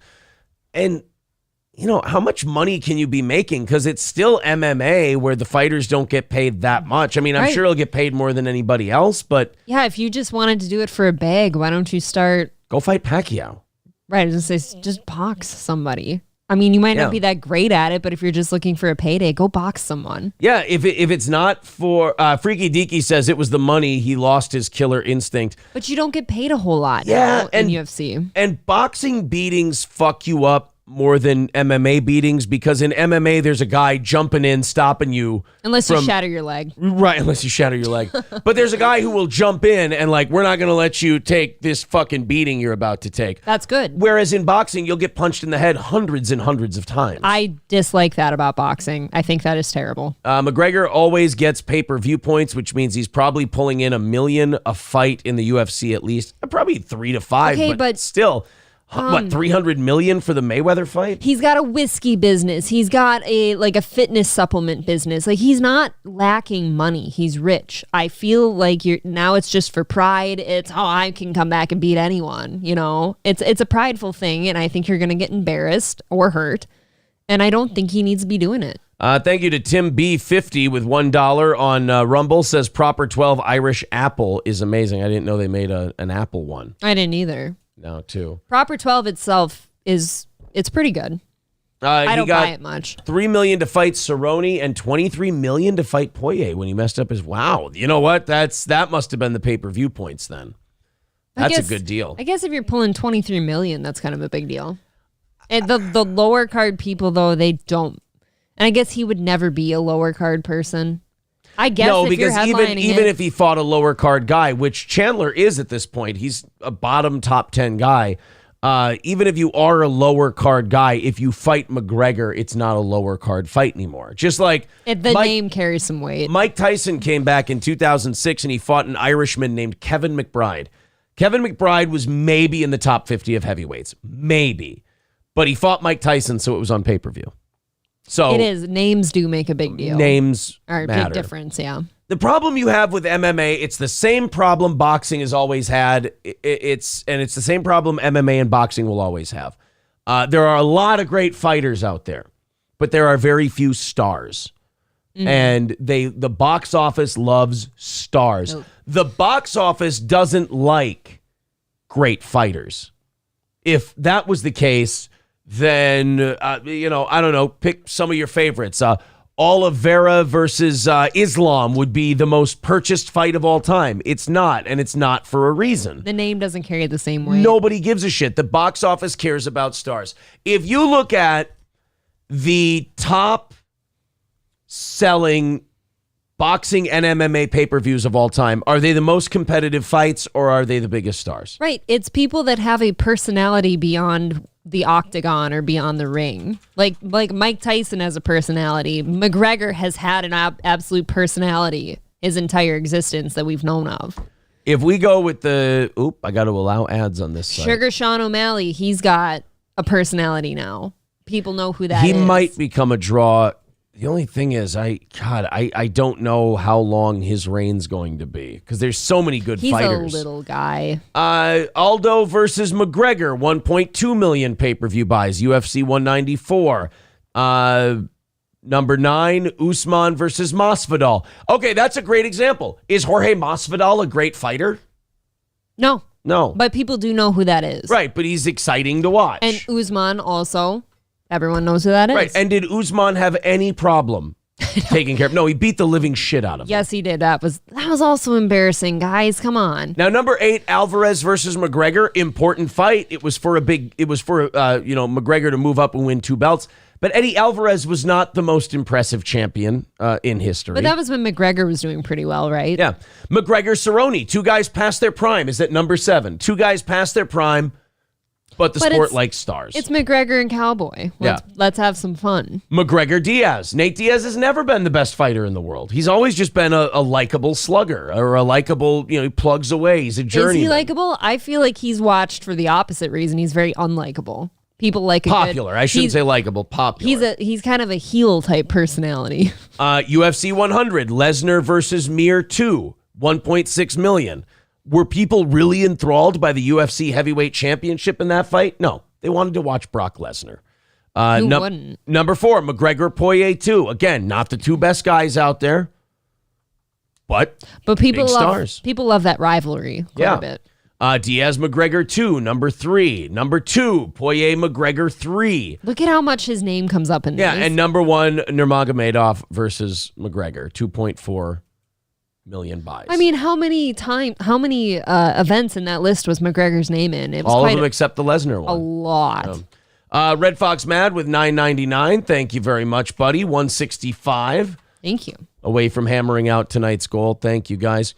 St. Cloud State, he sent us a link. St. Cloud State University, that's the one here, to become first institution in Minnesota to offer certificate-based cannabis education program. Well, I mean, you had to figure that was coming because Minnesota just made weed legal.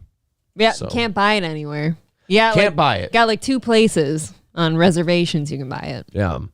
McGregor still owns a portion of Proper 12, but he's no longer the majority owner. Well, no, and he was never going to be because all they wanted was his face to push it forward until a big liquor distributor bought it.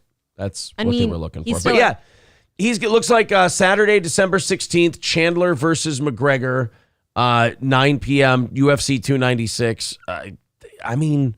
Do we know where that is yet? But if that happens, that's got to be... I would say that's got to be it for Conor McGregor, but again... We've said that how many times? We've said that a lot. I'm a sucker for it. If it's feasible, I'll still watch it. I'd like to watch it. I don't think it's going to be good. But it is that name. It's a curiosity thing. Yeah. I mean, a lot of the boxing fights, like one of the most successful boxing matches of all time, Mayweather Pacquiao. It was 2 guys past their primes fighting each other. Tyson Lewis. Thank you. I was thinking of that one. Tyson Lewis. Look, man, Lennox Lewis, while he was the world champion at that point, Mike Tyson should not have been anywhere near a world title fight. Lennox Lewis was on the pushing 35 at that point. There was no reason for it to be an attractive fight, but it was stars. Even the Fury Wilder shit now, while a great rivalry, I think that's very exciting because of the 2 people involved. I get so sick of watching Fury just lean on Wilder all night. I think it's such a boring fight. That last one was tense. Troublesome. I disagree. That third one was tense. Well, I mean, it must have been the second one then. It was bothersome. Wilder knocking Fury down twice, and then every time Fury looked to have Wilder basically gassed and put away, Wilder would land some shit that would back Fury off. That was a tense fight till the end. That was a pretty crazy one. Those 2 are still 2 of the best that are doing it right now. So that was one of the rare times where boxing actually got 2 people in their primes and put them together. That was nice to see. And now Fury, it looks like, will never do that again. He'll never fight anybody in their prime. He's so bitchy. His whole personality is just bitchy to me now and just kind of like a diva. I don't like that. I got to show you guys something. So Alexander Usyk, the other heavyweight world champion, fought one of his mandatories, Daniel Dubois, this weekend. And there was a very scary moment for everybody who wants to promote an undisputed title fight. When Daniel Dubois landed what a lot of people thought was a legitimate body shot against Alexander Usyk, put him on the ground, but the referee ruled it a low blow. And so Usyk didn't have to take a count, anything, and people are wondering, hey, if the ref would have called that a body shot, would Usyk have gotten up? Would he have continued? He ended up knocking the guy out in the 9th round. But let's watch this low blow, and you guys tell me. I didn't know Usyk fought. What you thought about it. Let's low blow or not. Here we go. Tess, that ring is wet. You can hear the squeaking on their feet. Yes, very, very hard rain that started up just before the fight began. And as we mentioned, the perimeter. Oh, there's a body shot from Dubois. Now, I'll say this. From first look, when I first saw it, I went, ooh, he hit him in the nuts. See, now first look, I thought it was a kosher hit. I thought it looked like a low blow when I first saw it. Like it went under like where the cup is, kind of on the bladder region. And as we mentioned, the perimeter. Oh, there's a body shot from Dubois. And they are saying that's a low blow, a bad low blow. And Louis Pabon is calling. Ooh, see, it's damn close. God, it's close, but man, that side, the profile view there, I thought it was just at belt level or above. That's tough. It probably still hurt the same region. Hard to slow it down. Yeah. Oh, God damn, that's that is high close. enough. I think that's high enough. I think this bottom part of the glove here is, God damn, it's questionable. Boom. That's high. Ooh, that is close. Look at it where it is on his shorts. It's right. It's on the fucking right band. On or under the belt. Right. Your dick is not under that band. That's the low blow line right there. That belt line is where the low blow. But it is on the belt. God, it's fucking close, man. Is calling for time, and Usyk will get the full 5 minutes to recover. He didn't react like it was a body shot. He did react like a guy who got hit in the balls. I do agree with that, and I don't disagree that shot probably hurt terribly, but that looked like it was high enough. If you get hit in the bladder region, not the balls, not the dick, that's a low blow. That's hitting someone low. So I don't know, man. From what has been ruled a low blow from Dubois. Oh, man. Wow. It's close. Here's another angle, Timmy. This is going to be perfect. That's high enough. Are you kidding me? I could watch this a million times. I still That was the only view we needed right there. God, that bottom of that glove looks like it's right on the nuts. It's connect. Now look, the bottom. Didn't connect yet. Here's the bottom of the waistband. Mm-hmm. Anything below that is a low blow. That looks low to me. His glove didn't connect in this still shot. That's right. That looks like it's right on the belt line. I agree. Right on the belt line. That looks like it's right on the. Here's another angle, Timmy. Another angle. Yep. That's fine. I guarantee you it hurt, but that's not a low blow. Half of that glove is below the belt line. That's all I'm going to say is half of that glove is below the belt line. His belt line, by the way, is up at his belly button.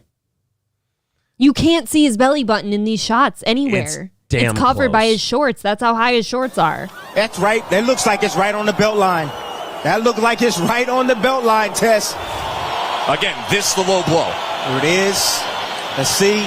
Oh, it's right on that. It looked like it's right on that target, right on the belt line of Usyk.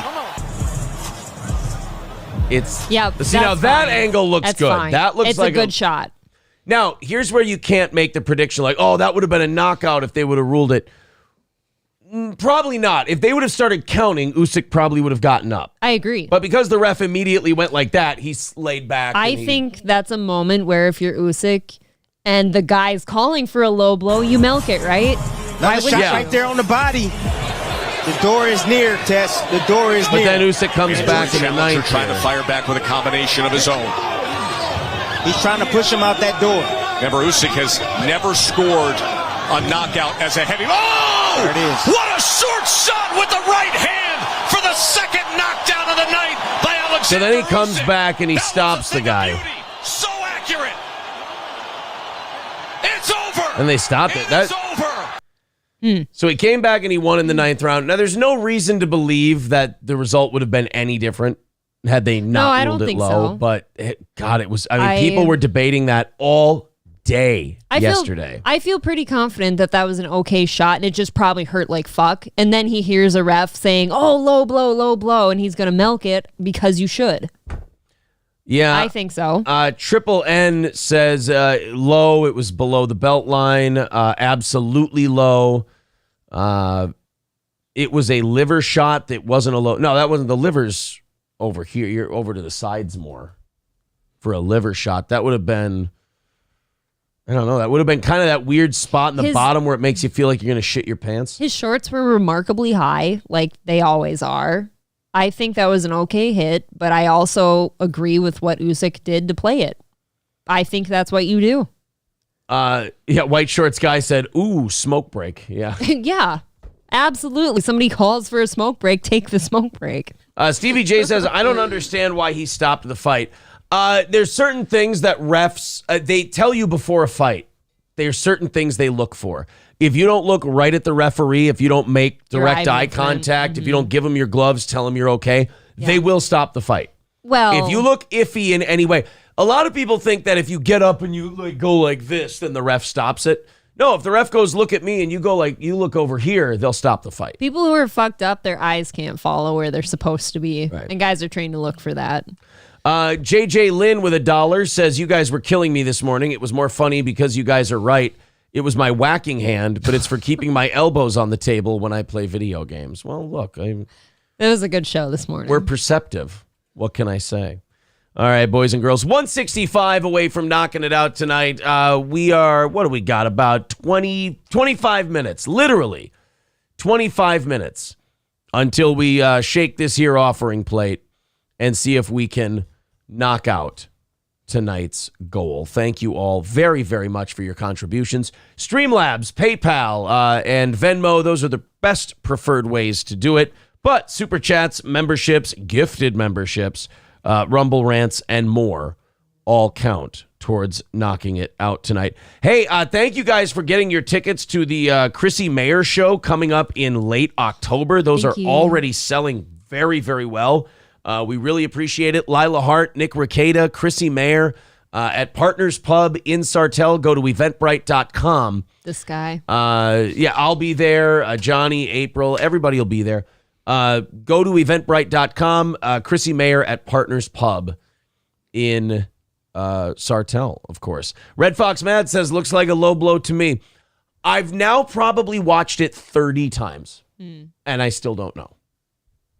I felt pretty confident from that first side view that was high enough. Let's get back into news, shall we? A man, I indulged myself. I got indulgent with boxing, but it was a talking point. It was something people were debating. Well, Usyk's a pretty big name, too. In fairness, so there you go. The ref asked Usyk if he was all right, and Usyk's reply was very, very simple, actually. Usyk just said right back to the referee, I'm very, very feel. He did not look like he was very feel after that shot. Probably not. He was not feel at all. A man allegedly killed his roommate who he suspected of stealing mail. Oh, well, then it's okay. I thought we were going to read a story where there was a gross injustice done and that a life was taken, and now we're just finding out that you fuck around, you find out. Don't kill the guy that's stealing your bills, because if you didn't see him, there's no bills to pay. Right? April, that is... is that not how that works? I regret to inform you, that is not how bills work. Shit. Unfortunately. John Hallett, 48, was arrested on Thursday in Cambridge, Massachusetts for the 2017 murder of Paul Gonzalez in their Michigan City, Indiana home. Hallett, an amputee... Aww. Wait. The amputee killed the guy? Wait a minute. You couldn't fuck up an amputee who tried to kill you? What limb did they lose, though? Yeah, like what are you missing? Because if he's down an arm, you can't let that guy shoot you or stab you, because all you got to do is neutralize the one arm. You only need one for a pistol, right? I mean, a leg? You know what's a little If he's missing a leg, what's he going to do, hop and stab you? Poison. That is a pussy-ass amputee's pussy weapon, one. yeah. I don't like the poison deaths. Bothers me. Hallett, an amputee, reached out to Michigan City Police Detective Lieutenant Anna Painter last August and allegedly admitted that he used a crutch to clobber Gonzalez from behind. What? Before strangling him on November 25th, 2017. And wait a minute. We're just getting to this thing now? So this is a legless dude. He's missing a leg because he has a crutch. But you know what troubled me more about this was that it happened in 2017. You'd have to think by 2023, you think you've gotten away with it. Right. And you turn yourself in. He just got arrested Thursday. Because he admitted to He something. couldn't do. I'm telling you, he couldn't live with the guilt.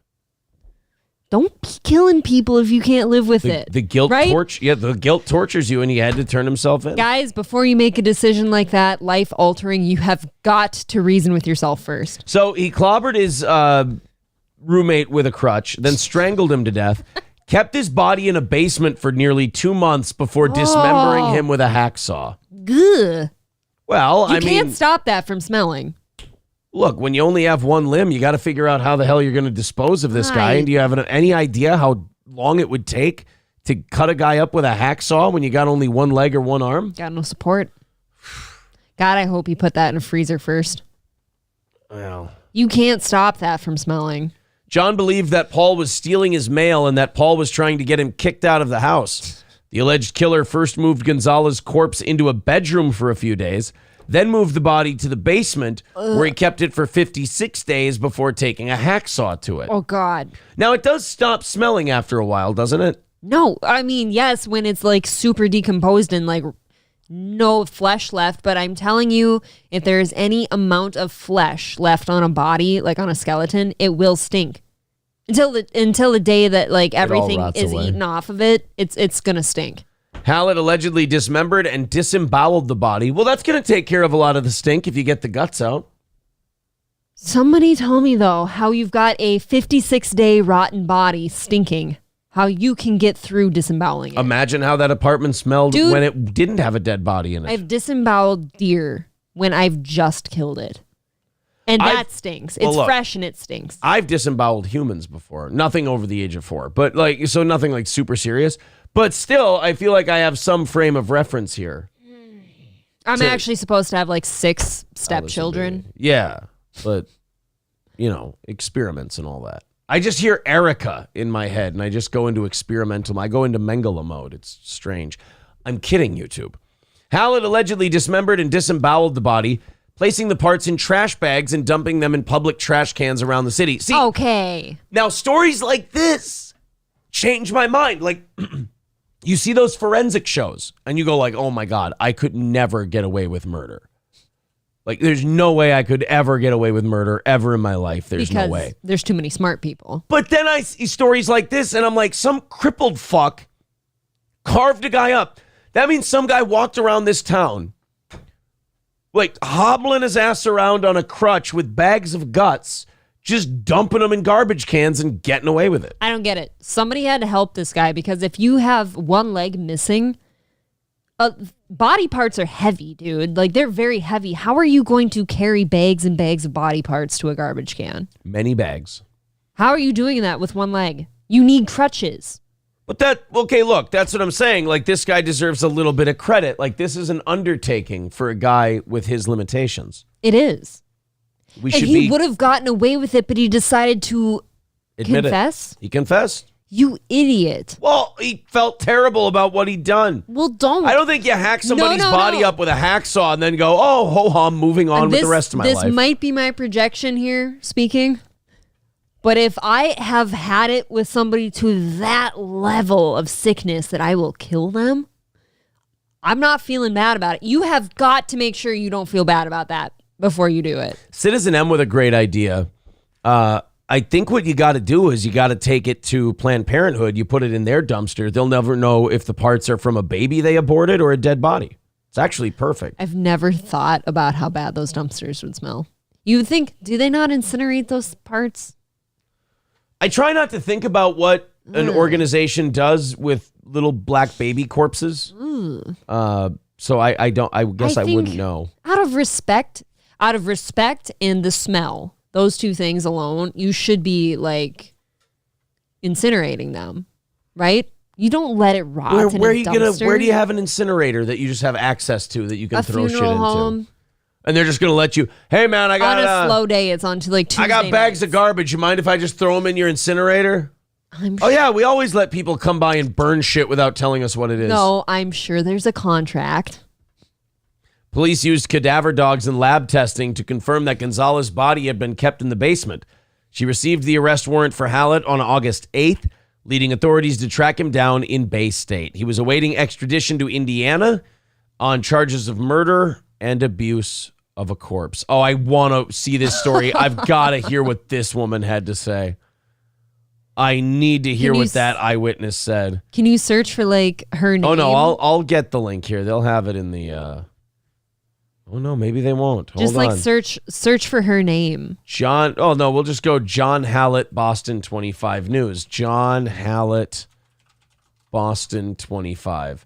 Cambridge man wanted for murder and dismembering. Here we go. I gotta hear what gems this lady had for this story. Shocking crime. State police say he murdered and dismembered his roommate in Indiana back in 2017. Boston 25 News reporter Litsa Pappas is live in Cambridge tonight. And Litsa, a lot of people in the neighborhood simply stunned by the details in this case. Yeah, Jason, I mean, in fairness, it was 6 years ago. You guys are fine.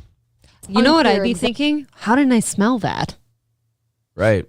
That's what I'm saying. How Like, shitty how? does that neighborhood smell normally? It's got to be bad. You've got to live by like a water treatment center or something. exactly how long this murder suspect has been living in this apartment here in Cambridge, but neighbors tell me it's pretty unsettling after learning what he's accused of doing. Get out of town. A commotion out front of the building that's across the street and a man walking out with handcuffs, which caught my eye as unusual. Lindsay Garrido witnessed. Are you okay? No. Somebody help her. A joint fugitive task force arrest of a murder suspect at his apartment on Chester Street. I was just seeing the zits and the scabs and everything, and I was thinking maybe meth. I was thinking meth or crack. Introductory level, though. Like, she's still meth 101 or 201. She's not at the advanced stages. No, I'm scratching my elbow. Oh, I thought you did this.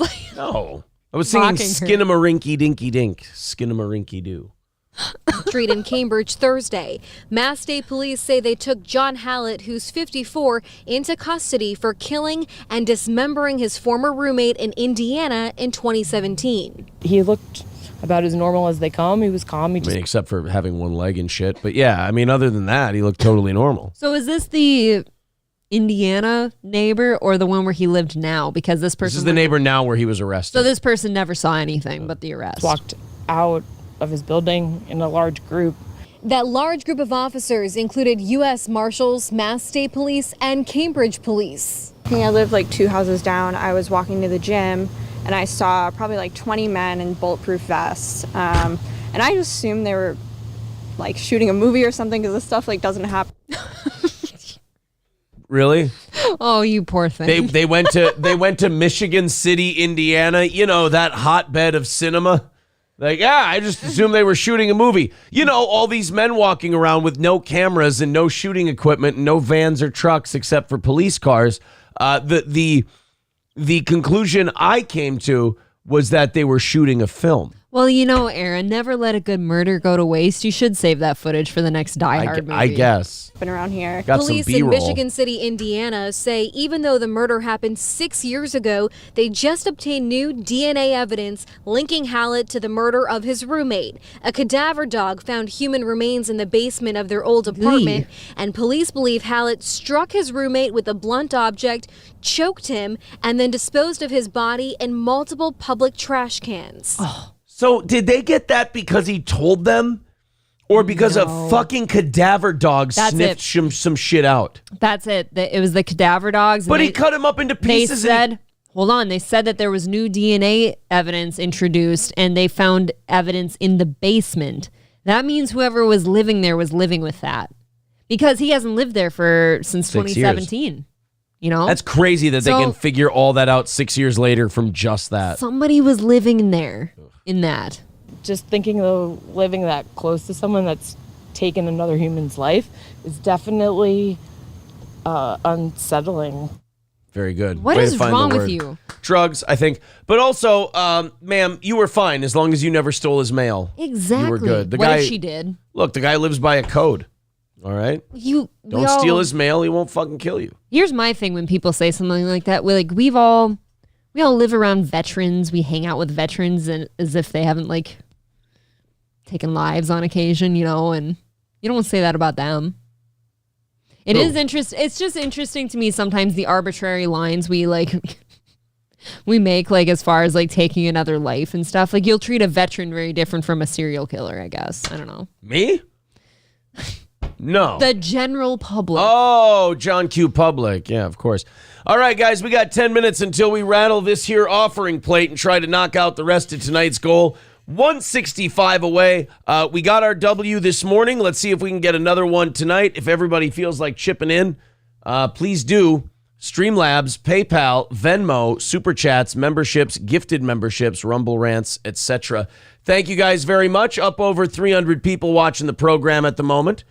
Thank you very much. Let's turn that into 165 and get off to a good start this week. A successful Monday. We're very, very close. Anything inside of 150 is what we call striking distance, but 165 is definitely a run we've gone on before. So thank you, guys. We got time for one or two more stories here.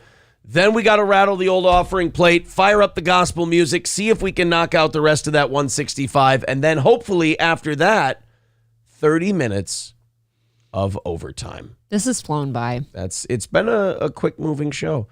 But then I got really bummed out in the middle of that story because I remembered I have to prep the morning show. Oh, no. Oh. After the program I tonight. thought you were doing that, and that's why I dropped the kids off. It needs to be later. It needs to be later in the day. Okay. To get that done. Well, All right. This is the life we've chosen. Let's do this next one. This one's Nashville. This may be even stranger than the one-legged man in the murdering his roommate contest.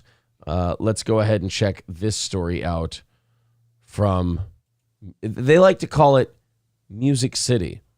This one does not seem to want to play for me.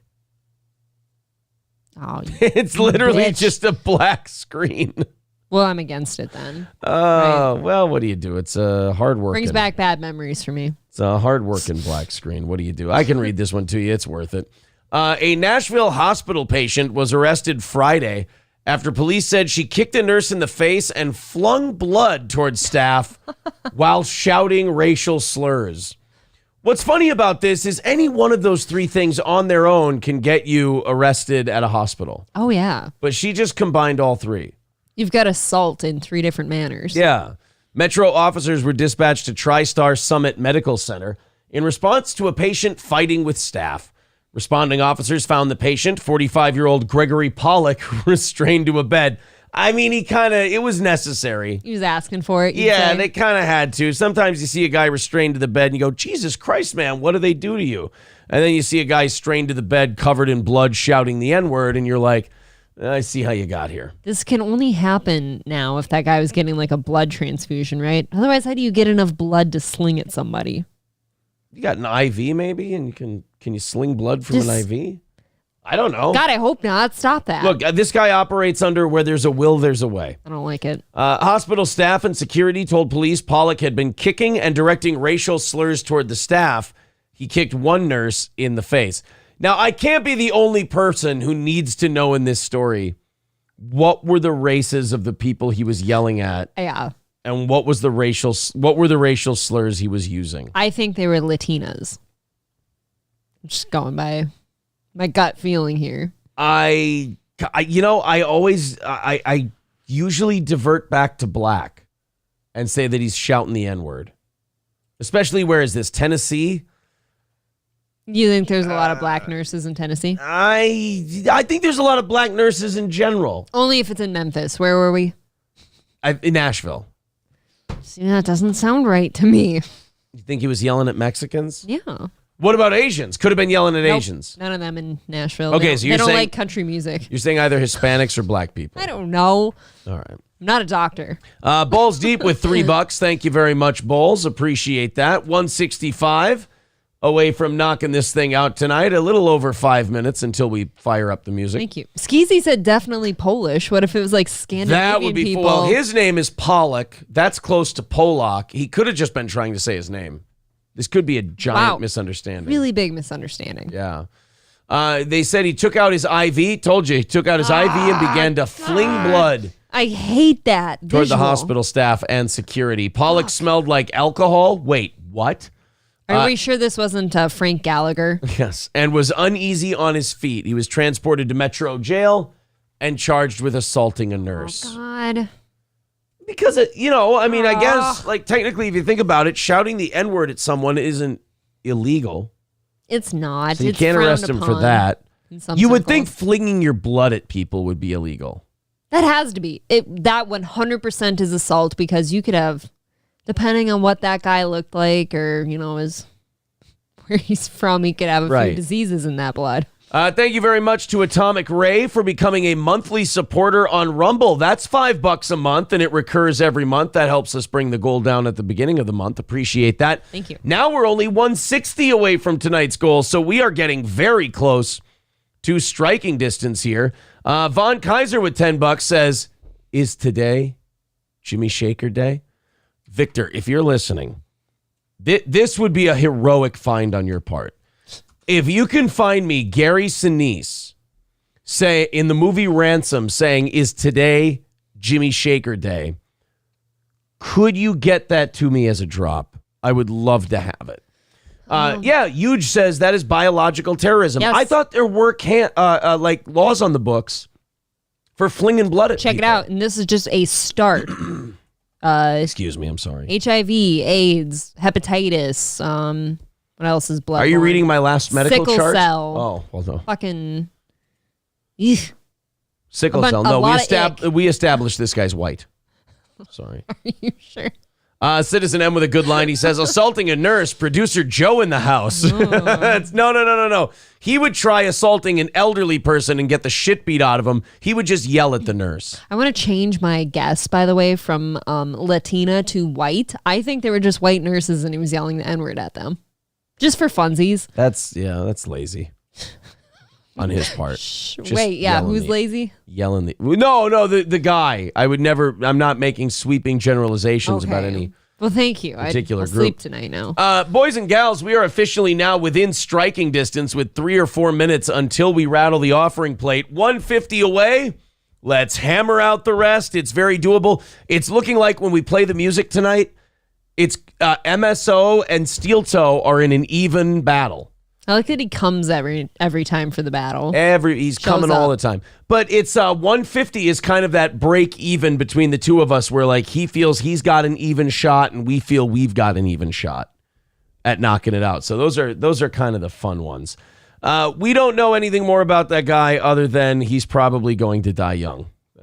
Did anybody get a disease? Not yet. But give it a minute. Bet you everybody got an AIDS test and now they're sitting there on pins and needles. Do you know how scary AIDS tests are? You just gotta wait. Not when you know you don't have AIDS. If you gave me one now. No, you don't get tested for AIDS if you know you don't have it. If you give me a test and you go, this is going to determine whether or not you have AIDS, I would feel pretty confident that I didn't. What if it came back positive though? And you were completely confident you didn't have it? That would be wild. That would be one of those things where like people find out they're sick and then all of a sudden they get worse, whereas they've been sick for a long time, but they didn't know. So they and were almost positive. like a mind over matter thing, they were fine. But then the minute they went into the doctor and found out they had something, they just like died a week later. That's what my grandma always used to say. I don't want to go to the doctor and find out I'm sick because then I'll die. Old people have a weird attitude like that. The closest thing I have to relate to that is like, dude, I knew there was something wrong with me in my abdomen for like a long time because of pain. But like once I found out I had a huge tumor, I'm like afraid of my body suddenly and my mindset is totally fucked because at least when I didn't know about it, I'm like, well, maybe I just have stomach pain. It was so big they called it a threemer. Am I right? Oh. Hey. I'm sure they'll knock out that goal now. Hey, everybody. We've got 150 away and I'm going to rattle these cans in a minute or two. What do you say? Not these cans, not these big puffy hungover State Fair cans. I'm a fat bag of shit today. Do you want to know something? You out yourself. He outs himself to me a lot. I had sex with you today. I've seen you naked several times today. Really? I didn't notice your weight was up. I would have never known. It's a puffy water weight hungover thing. It goes back down after a few days. I've But you been know what here. I mean? I've been here before. I just hate know. it. I And just hate it. have you considered yet? You had a little fallsy at the I did. I took a State spill Fair. at the State Fair. I got a little owie. What if you got a communicable disease in there? Might It have could AIDS. happen at the State Fair. Might have gotten AIDS from the pavement. I hope not. Better get checked out. Saw me naked multiple times today. Steel Toe out of context says, sorry to hear that, April. Well, he's a stunning figure. What do you mean? Sorry about that. Yeah, I find it sexy. I'm a real Adonis. What if when you just, like, they'd all be shook, like, if you just got naked on stream right now, and they're like, oh, you know what? Not that bad. I don't need to do that. All right, Laughing Lion says, you didn't mean to ignore my cheap donation. Oh, I didn't see it. Where is it? You gifted a membership. That actually, with Balls Deep's $3, drops us by 5, so we're at 145. Thank you. Away from our goal. Thank you very much, Laughing Lions. Sir. You got it to James. Appreciate that. All right, guys, 145 away from our goal. Everybody chip in. Let's fire up that music. We got about 7 minutes or so. Let's play a little gospel music. Let's beg for some money. Let's see if we can knock this thing out and call it a successful Monday. Not just a Monday morning, but a Monday evening too. I've got my trusty offering plate.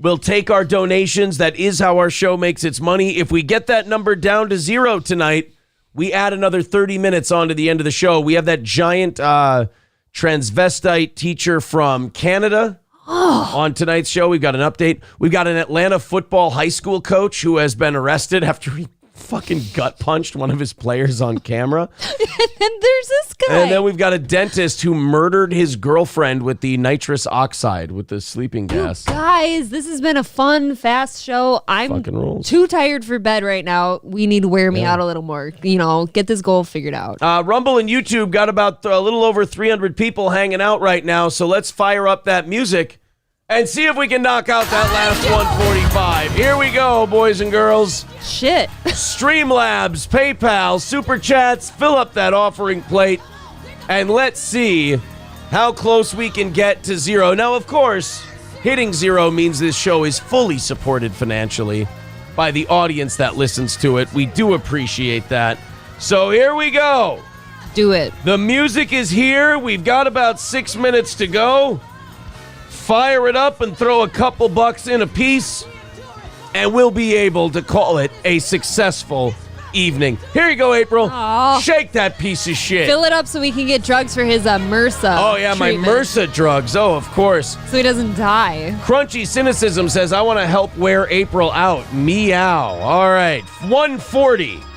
Here we go. Thank you. 140 away from knocking it out today. You guys have got this. Start this shit over. Let's start it over and do another 30 minutes of content. That music. No, come on, just do your thing here. We got this. 140 away from knocking this thing out. Let's start the rally. Crunchy Cynicism got it started.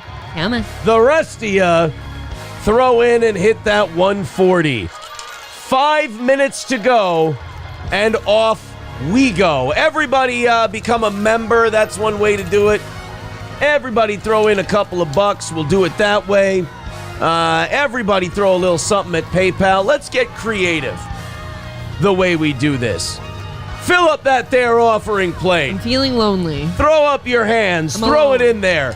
Make your offerings to the great show that is Steel Toe. MSO is now saying, he's got the smiley face. I think he's trying to say that he thinks he's going to win tonight. Shut the F up, Karen, gifting 5 memberships. Damn, thank Putting you. us down to 130. Crunchy Cynicism says, everybody match me. There you go. Whether it's Streamlabs, PayPal, or Venmo, that takes almost nothing off the top. YouTube takes 30. Rumble takes 20. That's all factored in. 130 away from hitting tonight's goal and doing a half hour of overtime and calling it a successful Monday worth of morning and evening shows. Come on, boys and girls. 4 minutes to go. Let's get this thing going. That's better. That's my music. Okay, a little bit of gospel there. White Rex, Todd Pemper, Steel Toe Out of Context, Crispy Critter, and Tiny. All getting memberships. If you need the links, there they are. Rumble, here they are. 130 away from knocking this thing out. The big moment of whether or not we've got to fall behind this week and make it up later, or if we're staying on pace. Diane Pooh with $5. Thank you very much. Thank you. 125 away from doing this thing. Huge says, I've got 2.5 chickens for you. What's your P.O. box number? I don't think you can sell live chickens. P.O. Box 7893. Aaron, nobody said they were live chickens.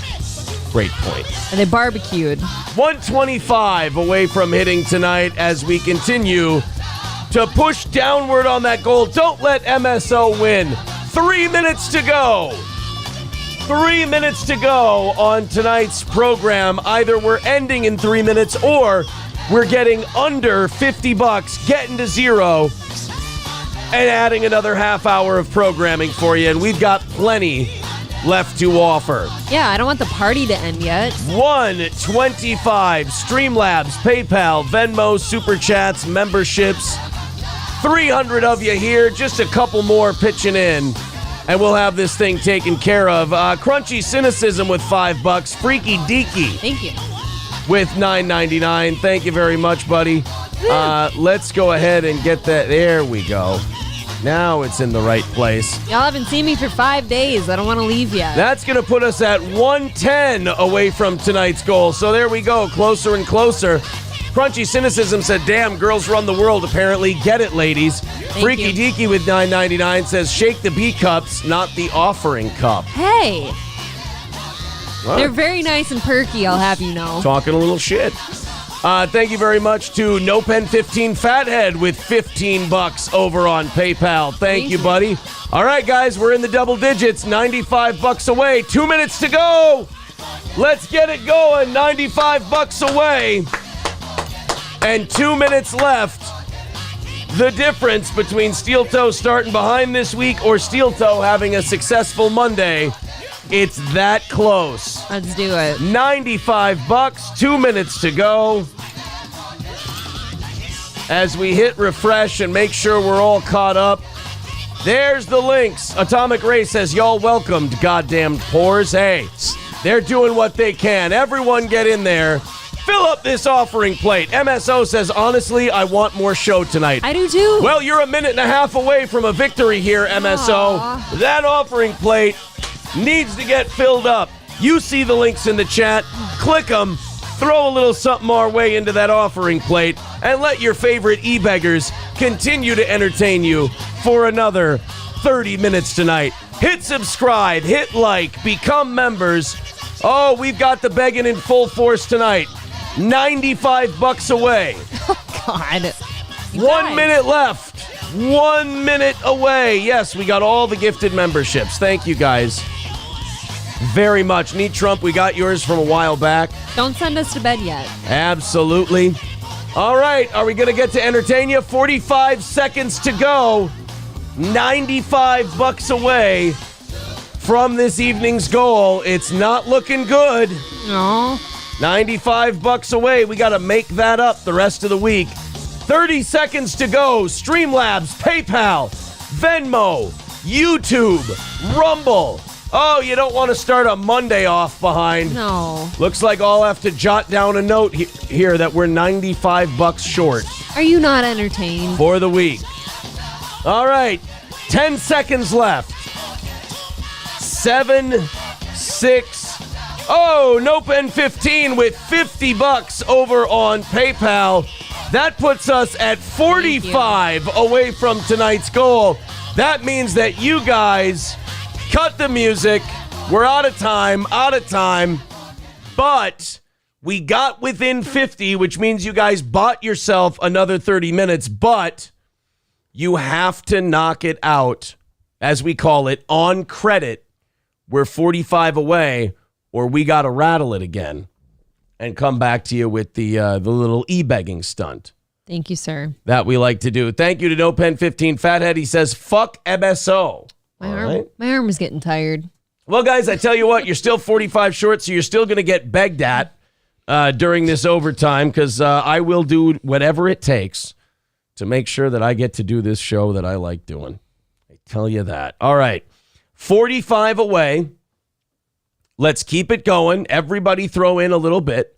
Phage Live says they can get a job. I hear Amazon is hiring. Hey, look, no shit, man. I'm not qualified to do anything else, so I'm hanging on by my fingernails with this steel toe thing, and will continue to. Need Trump says gifted subs don't count. Yes, they do. I got your gifted subs from a while ago, buddy. That's the only gifted subs that have come up. I'm sorry. I don't know what. That's the second time you've written about gifted subs. They all count. I'm always thankful for your donations. We counted them a little bit ago. I know we pal. got Shut the F Up Karens. Yeah, we got Shut the F Up Karen. Yeah, everybody like and subscribe no matter where you're listening, and make sure you knock out that last 45. The sooner we knock it out, the smoother it goes, this evening show, this overtime. Freaky Deaky with 1999 says, I donate if April promises to wear yellow again. She glows in yellow. Deal. There you go. I'll All right. Tomorrow. 30 away. D Gulag with another $2 says, I am a bot. There you go. Thank you. Confirmed. He is a bot. All right. So now, 30 away from hitting that goal for tonight. So remember the big titty shop teacher in Canada? How do you forget? The big titty shop teacher, NHJ says PayPal link. It's right there in the chat. Just put it in there. Coniferous Co. with $9.99. That's going to put us down to 25. Thank you. Away from tonight's goal. Thank you guys for continuing to chip away at that. There's all the links in the chat and Rumble. There you go as well. Phageliv says, I was referring to morning peeps who will be pissed. Why would morning peeps be pissed if we missed in the evening? I feel like the morning people would be pissed if we missed in the morning. No, because they have to pick versa. up slack. No, they don't. Basically, what happens is whatever we go over on the other shows goes Okay, toward they that. think that way, though. Oh, okay. I see. All right. Anyway, 25 away. We'll do it. And off to this, the Canadian shop teacher story. Thank you, boys and girls. So the Canadian shop teacher that became a woman in the middle of the summer a year ago and then came back to school. Wait, was it this school year or was it the school year before? I think before. Okay. Came back to school with these giant cartoonish prosthetic tits. You wouldn't, is what you're saying? I would have to pass. And then said, well, I'm a woman now. I'm trans. Get the fuck out of here. The Blaze does that, by the way. They have these weird pop-ups. So it became this weird controversy where it tested people's reason. It tested people's logic, because a reasonable logical reaction to that would be, well, that's fucking ridiculous. That's silly. We're not putting up with that. You have to stop wearing that. You cannot come to school looking like that. Half of us thought this guy was trying to prove a point by being so ridiculous. Right. So it became, well, we can't do that because it's Canada and we're fucking pussies and we're sensitive and we don't want to make the trans person feel bad. So we're not going to say anything about the cartoonish tits, to the point where the students had their phones taken away because they were taking pictures and video of the teacher being ridiculous. But you have your nipples out. Well, they said that the students were saying that this teacher was a total shop teacher, total guy when they went to summer vacation. Then they came back in the fall and all of a sudden we've got the tits and the wig and everything else. And it was such a lazy transition job that you thought this guy's got to be fucking with us. It's like if I strapped a huge cartoonish black strap on, right? And just put some loose sweatpants on and you see the bulge. I just wish it didn't have to be black. That's all. That's the biggest one. Yeah, well, it's unfortunate. But so they started saying like, okay, well, we have to accept this teacher. But then people like me were going, this seems like he's trying to do a thing. Yeah. This seems like he's trying to either get fired and paid off and sue, or he's trying to test the limits of how ridiculous you can be with this trans stuff without being called out for it. Then pictures came out. I don't know how close you guys followed this. Then pictures came out of this guy just walking around his neighborhood normal, looking like Tim Dillon. Not doing this. Yeah, didn't have the tits, didn't have the hair. Let's see if we can find the pictures of it. I'm sure it'll be in here somewhere. Just him walking around as his old self. Nope, they don't have him on this story, unfortunately. Just picture a dude without tits. I mean really, he's just walking down the street, just a dude. Just picture Tim Dillon. That teacher is back this year. They let them back? Returns to the classroom. His new school issues a warning to parents, not about him, but about his critics. Oh, and making sure the kids keep their phones away too, right? They're warning. They're not warning the teachers that this creepy fuck with giant prosthetic tits and blonde hair is teaching their children. They're sending the parents home a warning that sometimes people might be mean to this teacher because of the cartoon tits they're wearing. Well, we got to keep the bullying at bay. I guess. It's very important. Actually, keep them in a place called Bully Bay. We're need gonna that now. develop a Bully Bay. Yeah. Thank you to Jason over on PayPal for the $5. Appreciate that, buddy. You guys are only $20. 20 away from tonight's goal. Great work. Thank you all so much. I think we're going to get there. We still got about 20 minutes to do it. We got it. You guys are doing great. Look, I don't give a shit how we get there. Awesome. Wonderful. Great to have you. If it's in the overtime period, it's in the overtime period. Thanks, guys. We'll be the stunning yellow kids tomorrow night. How's that sound? You're going to wear yellow? I'll wear a very nice, pretty, perky yellow shirt. I'll wear a Hulkamania shirt. There you go. Diane Pooh says, can't she just be himself? Well, see, now that seems to be the problem, is that we don't really know what that is.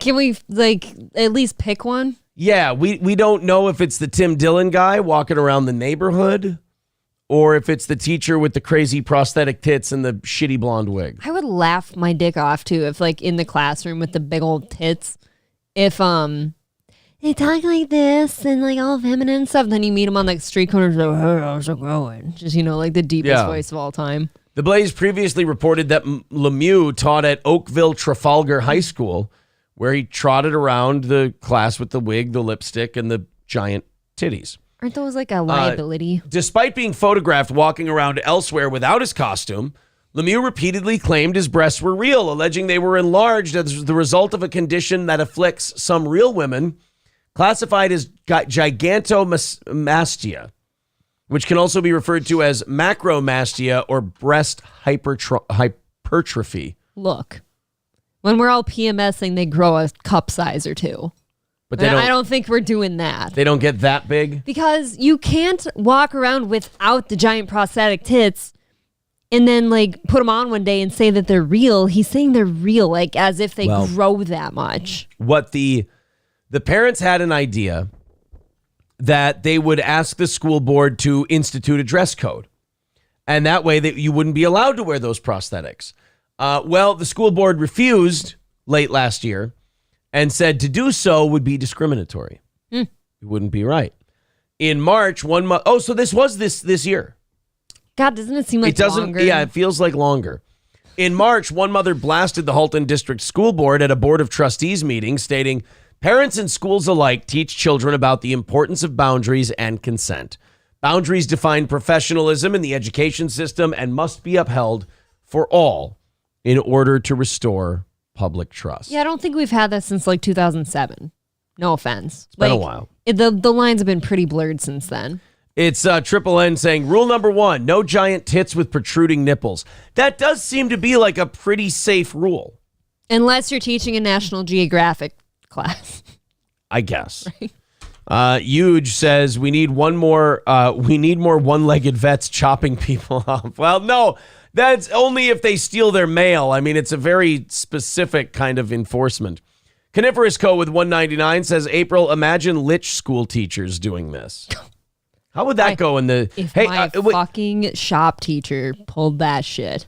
April, is that guy trying to say, try that in a small town? He is saying, try that in a small town. See, I didn't realize. And you know what? The sheer fact of it is it's not working in a small town. I didn't realize that that's what he was trying to say. Was try that in a small town. Hold on. Yeah. You could maybe get away with giant prosthetic tits in a home ec class. You can't have that shit by table Hold on, saws time and out. stuff. Why would you be able to get away with it there? You don't got saws and shit to saw them off because you leaned over to grab your wood. You understand that those aren't his tits. If he saws those off, he's fine. That's true. I see. I'm getting confused. What if they hurt themselves sawing off their prosthetic tits? Yeah, they'll be okay. Okay. We can't have him working on farm equipment with augers or anything, because if he gets the prosthetics sucked in to the auger, now you're all getting sucked in there, and now that's a liability. Does that work? Maybe, yeah. If you paint it as a liability, no for farm the school, equipment for him. All right, no. Okay. Yeah, April, I don't. You're starting to. This guy's actually starting to brainwash you into thinking that those are his tits. Yeah, thank you for pulling me back out of there. You tried to keep this man's giant prosthetic titties safe from a saw that would have done nothing to harm him. I was getting lost in that man's cleavage furrow. Yeah. See, that's how they get you. That's how they get you. All right, guys, $20 away. Let's all team up, knock out that last 20. We got about 15 minutes to do it. Otherwise, in about 10 minutes, we're bringing the offering plate back out for a fourth time today. We did it twice during the morning show. We had to knock out the goal right at the end of overtime. And then we brought it out once today. We got inside of 50. Now we got to get it down to 0. So we may bring it out for a fourth time. Unless you guys pool together with that 20 before the next about 10 or 15 minutes here. Huge with a great point. Acceptance has been weaponized. 100%. Right, like everything must be accepted. You can't even say basic shit like, hey, teachers shouldn't wear Z-cup prosthetic tits to school. Not even that. Let's go this way. You can't even say, hey, could you not have your nipples protruding around my children? Right, could we not have protruding nipples, C-cup prosthetic breasts around the kids? Like, well, we don't want to be bigots. If you wouldn't take your children to a strip club to see it, I don't want it in my classroom. Is that fair? I wouldn't take an adult to see that kind of tits. Well, that's where you and I part ways. Coniferous with $19.99. Let's call it. That's it. I'll call that a victory with all the 199s and 3s and everything that came in. We got it. Anything that comes in after that goes towards tomorrow morning's goal. Thank you, boys and girls, for your contributions. Oh, and Thomas with $20 says somehow there's a joke about this teacher taking some male crutch crack him. Crutch crack him? Well, that guy who killed the guy. Taking some male MALE. Yeah, because that guy used his crutch to whack someone. You know, a different type of whacking. Precisely. All right, so we're $20 into tomorrow morning. Thank you very much. Very cool, guys. To Thomas and all of you. Okie dokie. So, we've got a football coach in Atlanta who has been arrested after practice. In order to get fired as a football coach, you used to have to basically cripple a kid. Sodomize him with a broomstick. Holy shit. All right. Well, hazing. I guess one way technically to do it. You'd get arrested. That's a good way to get arrested for sure.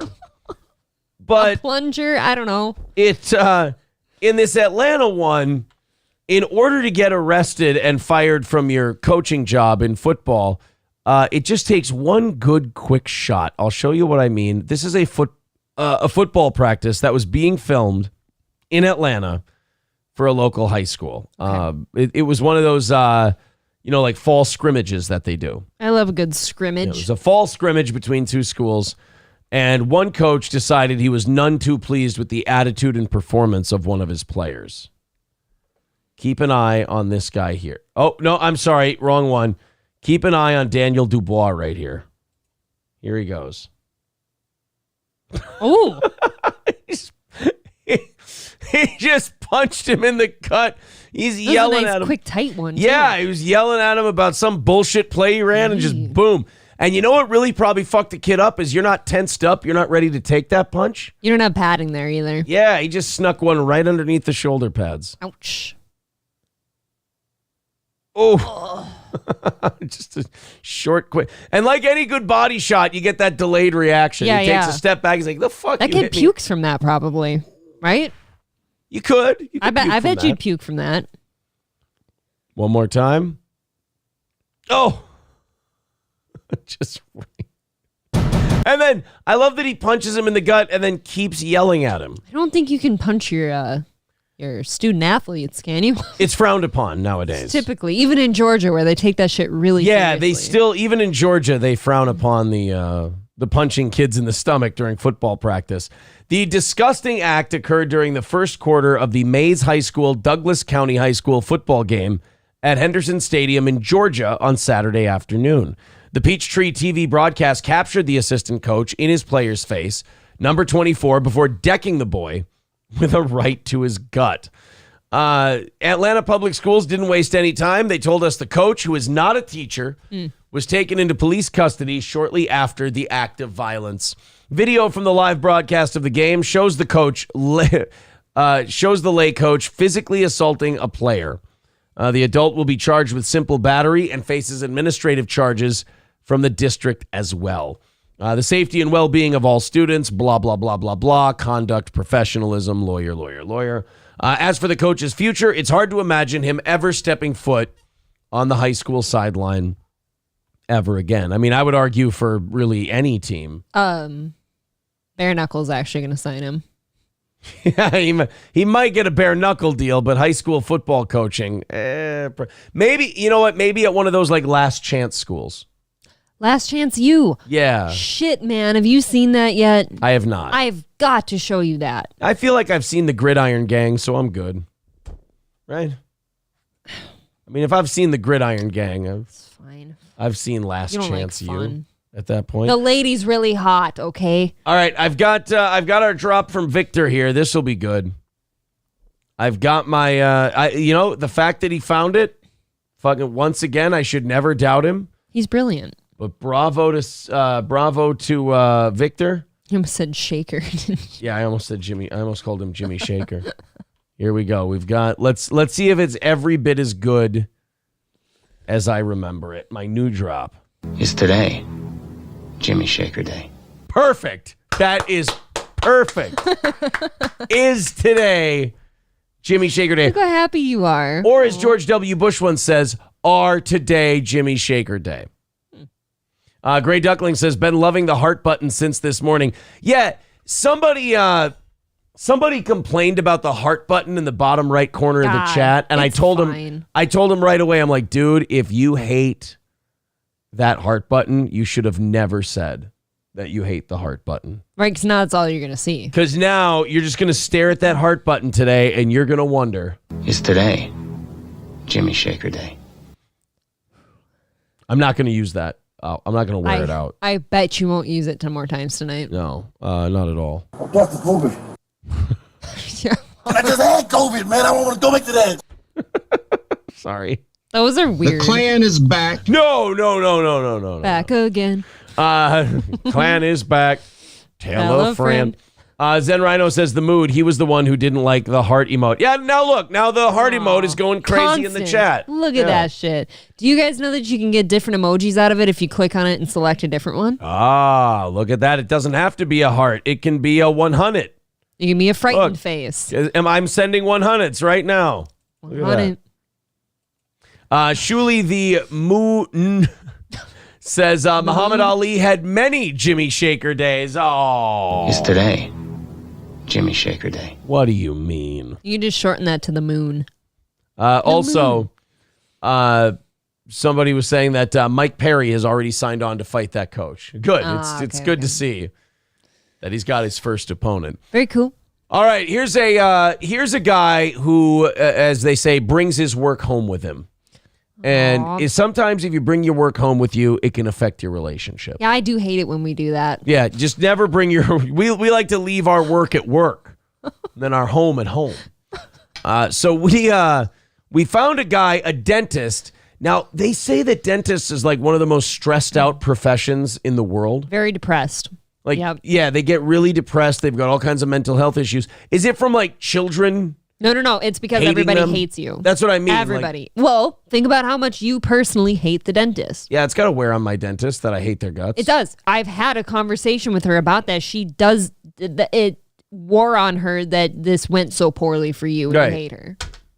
I don't hate her as a person. But they don't. You were a particularly stressful case. I just hate that they, every fork in the road, they made the wrong turn on what they were supposed to do with my tooth. Despite their best efforts. But did I not say 2 steps before them, I said, can we pull this? Did I not say before we went to Las Vegas, I said, can we pull that? Rehash this whole thing. Can we pull that tooth? No. And what was their response?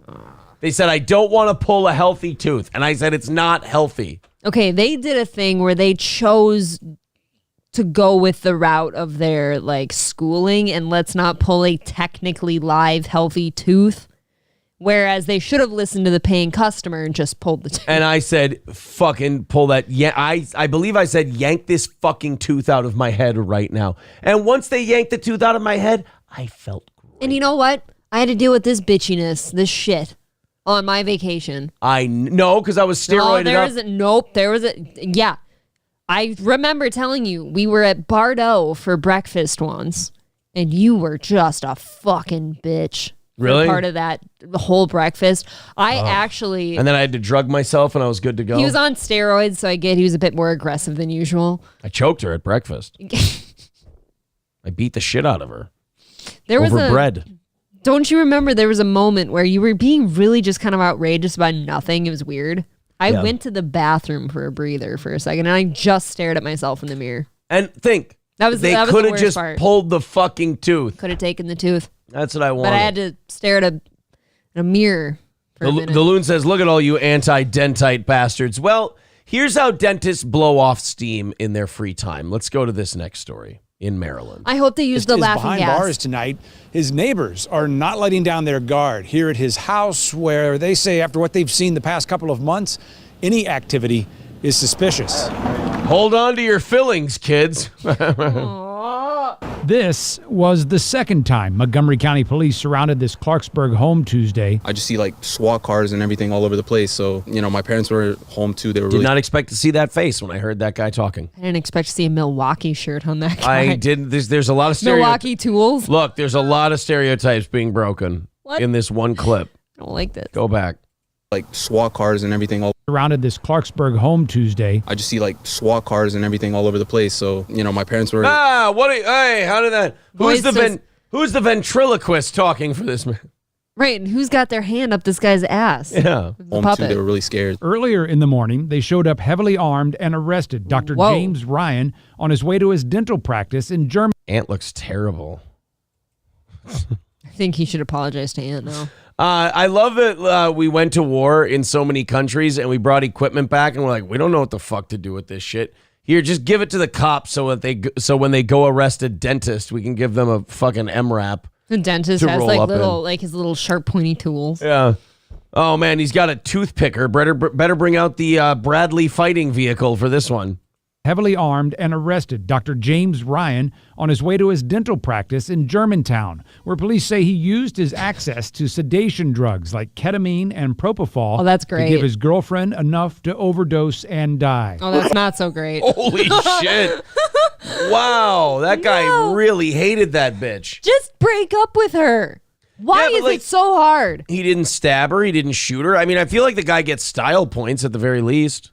Like he used the tools. Yeah, he used the tools that were available to him, and he killed her in a way that isn't particularly violent or bloody or anything else. It gave him a fighting chance of getting away with it. Why not just give her small doses of the laughing gas? She'd make her more fun. Well, he wanted her dead. He didn't want her to be fun. I just want to be an OD. In late January, police found 25-year-old Sarah Harris dead in Dr. That Ryan's... guy had a 25-year-old girlfriend. Now I see why he killed her. That might have been Ant. Yeah. Now it might have been. Oh, my God, no. I didn't know he was Dr. Kumia, DDS, was just fucking had it. She wouldn't let him play Call of Duty, so he gave her propofol in a baby bottle and told her to hit the hay. So you guys, Anthony would never steal me from Aaron. I'm much too old. Oh, way too old. Way past my expiration date. It is fucking over right there. But when it comes to the specifics of this one, he had he looks like he's in his 60s. At least. He has a 25-year-old girlfriend, probably would not shut up, treated him like an old man. Again, one of these women who probably landed on third or was set down on third and thought she had a triple, so she started talking like who the fuck she was. So he goes, oh, have you heard of ketamine? And she's like, oh, yeah, that sounds like fun. That's like a party drug. Oh, I got some for you. And just, gave her a little too much. Then when he knocks her out, you throw the propofol in there and Bob's your But why uncle. do the propofol at that point? Oh, because that'll really make sure you stay down. You can OD on ketamine. Yeah, You don't need the propofol. That seems like overkill. Hey, look, you don't need to do a lot of things, but he wanted to make sure the job got done right. I appreciate this guy's attention to detail and his need to be thorough. Home, surrounded by If drugs. he needs a legless veteran to help him hide the body, I hear there's a guy in the basement in Indiana who knows some things. Syringes and bloody clothes. Police say text messages between the two support second-degree murder charges against the dentist. Dr. Ryan. That means he definitely said, I'm going to fucking kill you. Don't put that in writing. Yeah, I mean, right? Look, Third degree is like heat of the moment, heat of passion, whatever. One is like totally premeditated and you carried it out. Second is like a combination of the two where you're like, you fucking bitch, I swear to God, I'll fucking kill you. And you maybe don't mean it, but then you did it. See, we only say that to each other during sex when we're choking Right. each other. And then she starts to turn blue and I just You go, come harder. Yeah, and then I let go. Repeatedly tells Harris. We actually have a referee in the bedroom and he gives me a 5 count to release the hold. And What does he look like? I want him to look like Super Mario in Punch-Out. I was going to say, I want him to look like Rip Torn. That he is. All right, I want you guys to quit choking each other. That's more Lou Brown from Major League. In her drugs, instructs her how to use the drugs. Police say the two met when Harris. So wait a minute. He did exactly what I said. He told his 25-year-old ditzo bitch. I want to see what she looked like. He said, hey, do you want to do these drugs? Here's how you take them. And he basically gave her the wrong information, so she OD'd on the drugs. What a gangster. Yeah, because I've heard ketamine's actually like a kind of fun one if you do it within reason. I mean, this is pretty ballsy for a dentist. Usually I think of them as kind of gay F words, and this guy, he's fucking giving her. Harris, that he is bringing her drugs, instructs her how to use the drugs. Police say the two met when Harris was a patient in the fall of 2020. By that next January, they say he had hired her to work in his office and the two were dating. That's how it starts. Is that this may not be the first time he's ever done this. This is terrible. It's just another wife. Neighbors see. Don't say it. Stop it. No. Hello, stereotype Goldberg. No. This terrible what happened. He was a good dentist and a good doctor, and he charged a very reasonable price for my fillings. And now to know he's gone, I gewalt, and that girl's so nice. She was not a shiksa at all. I can't. They were not bad for goy. Strangers come and go at the house at odd hours, and Monday night called police on more people who they did not know. Officers towed a car, but did not make any more arrests. What did they towed it? They towed it so. Well, fucking I towed it so. Arrests. In Clarksburg, Casey Nolan, WUSA 9. All right. Well, that's all they know for right now. So basically just don't upset your dentist? Is that the moral of the story? Don't upset the dentist you're dating. Yeah, this guy... they won't just break up with you. They'll make sure it's fun. Look, I Finished. think we would call this... this is what we would call an accumulation of punches rather than just one particular incident. Maybe she was getting too long in the tooth for him. Oh, long in the... I get it. Old bitches and dentists. Wee! Maybe All he right. should have just put her on a retainer. All right, on that note, I'm getting out of here. I got a show to put together for tomorrow morning. You guys are great. Thank you very much for your support. Thank you. We are out of time this evening. April, thank you very much. Thanks, Oh, boss. Patrick Pewterschmidt says, no dentist is perfect. They've all got their flaws. Aw. But this show's been a gas, am I right? I'll talk to you guys tomorrow at 6 a.m. Central. Like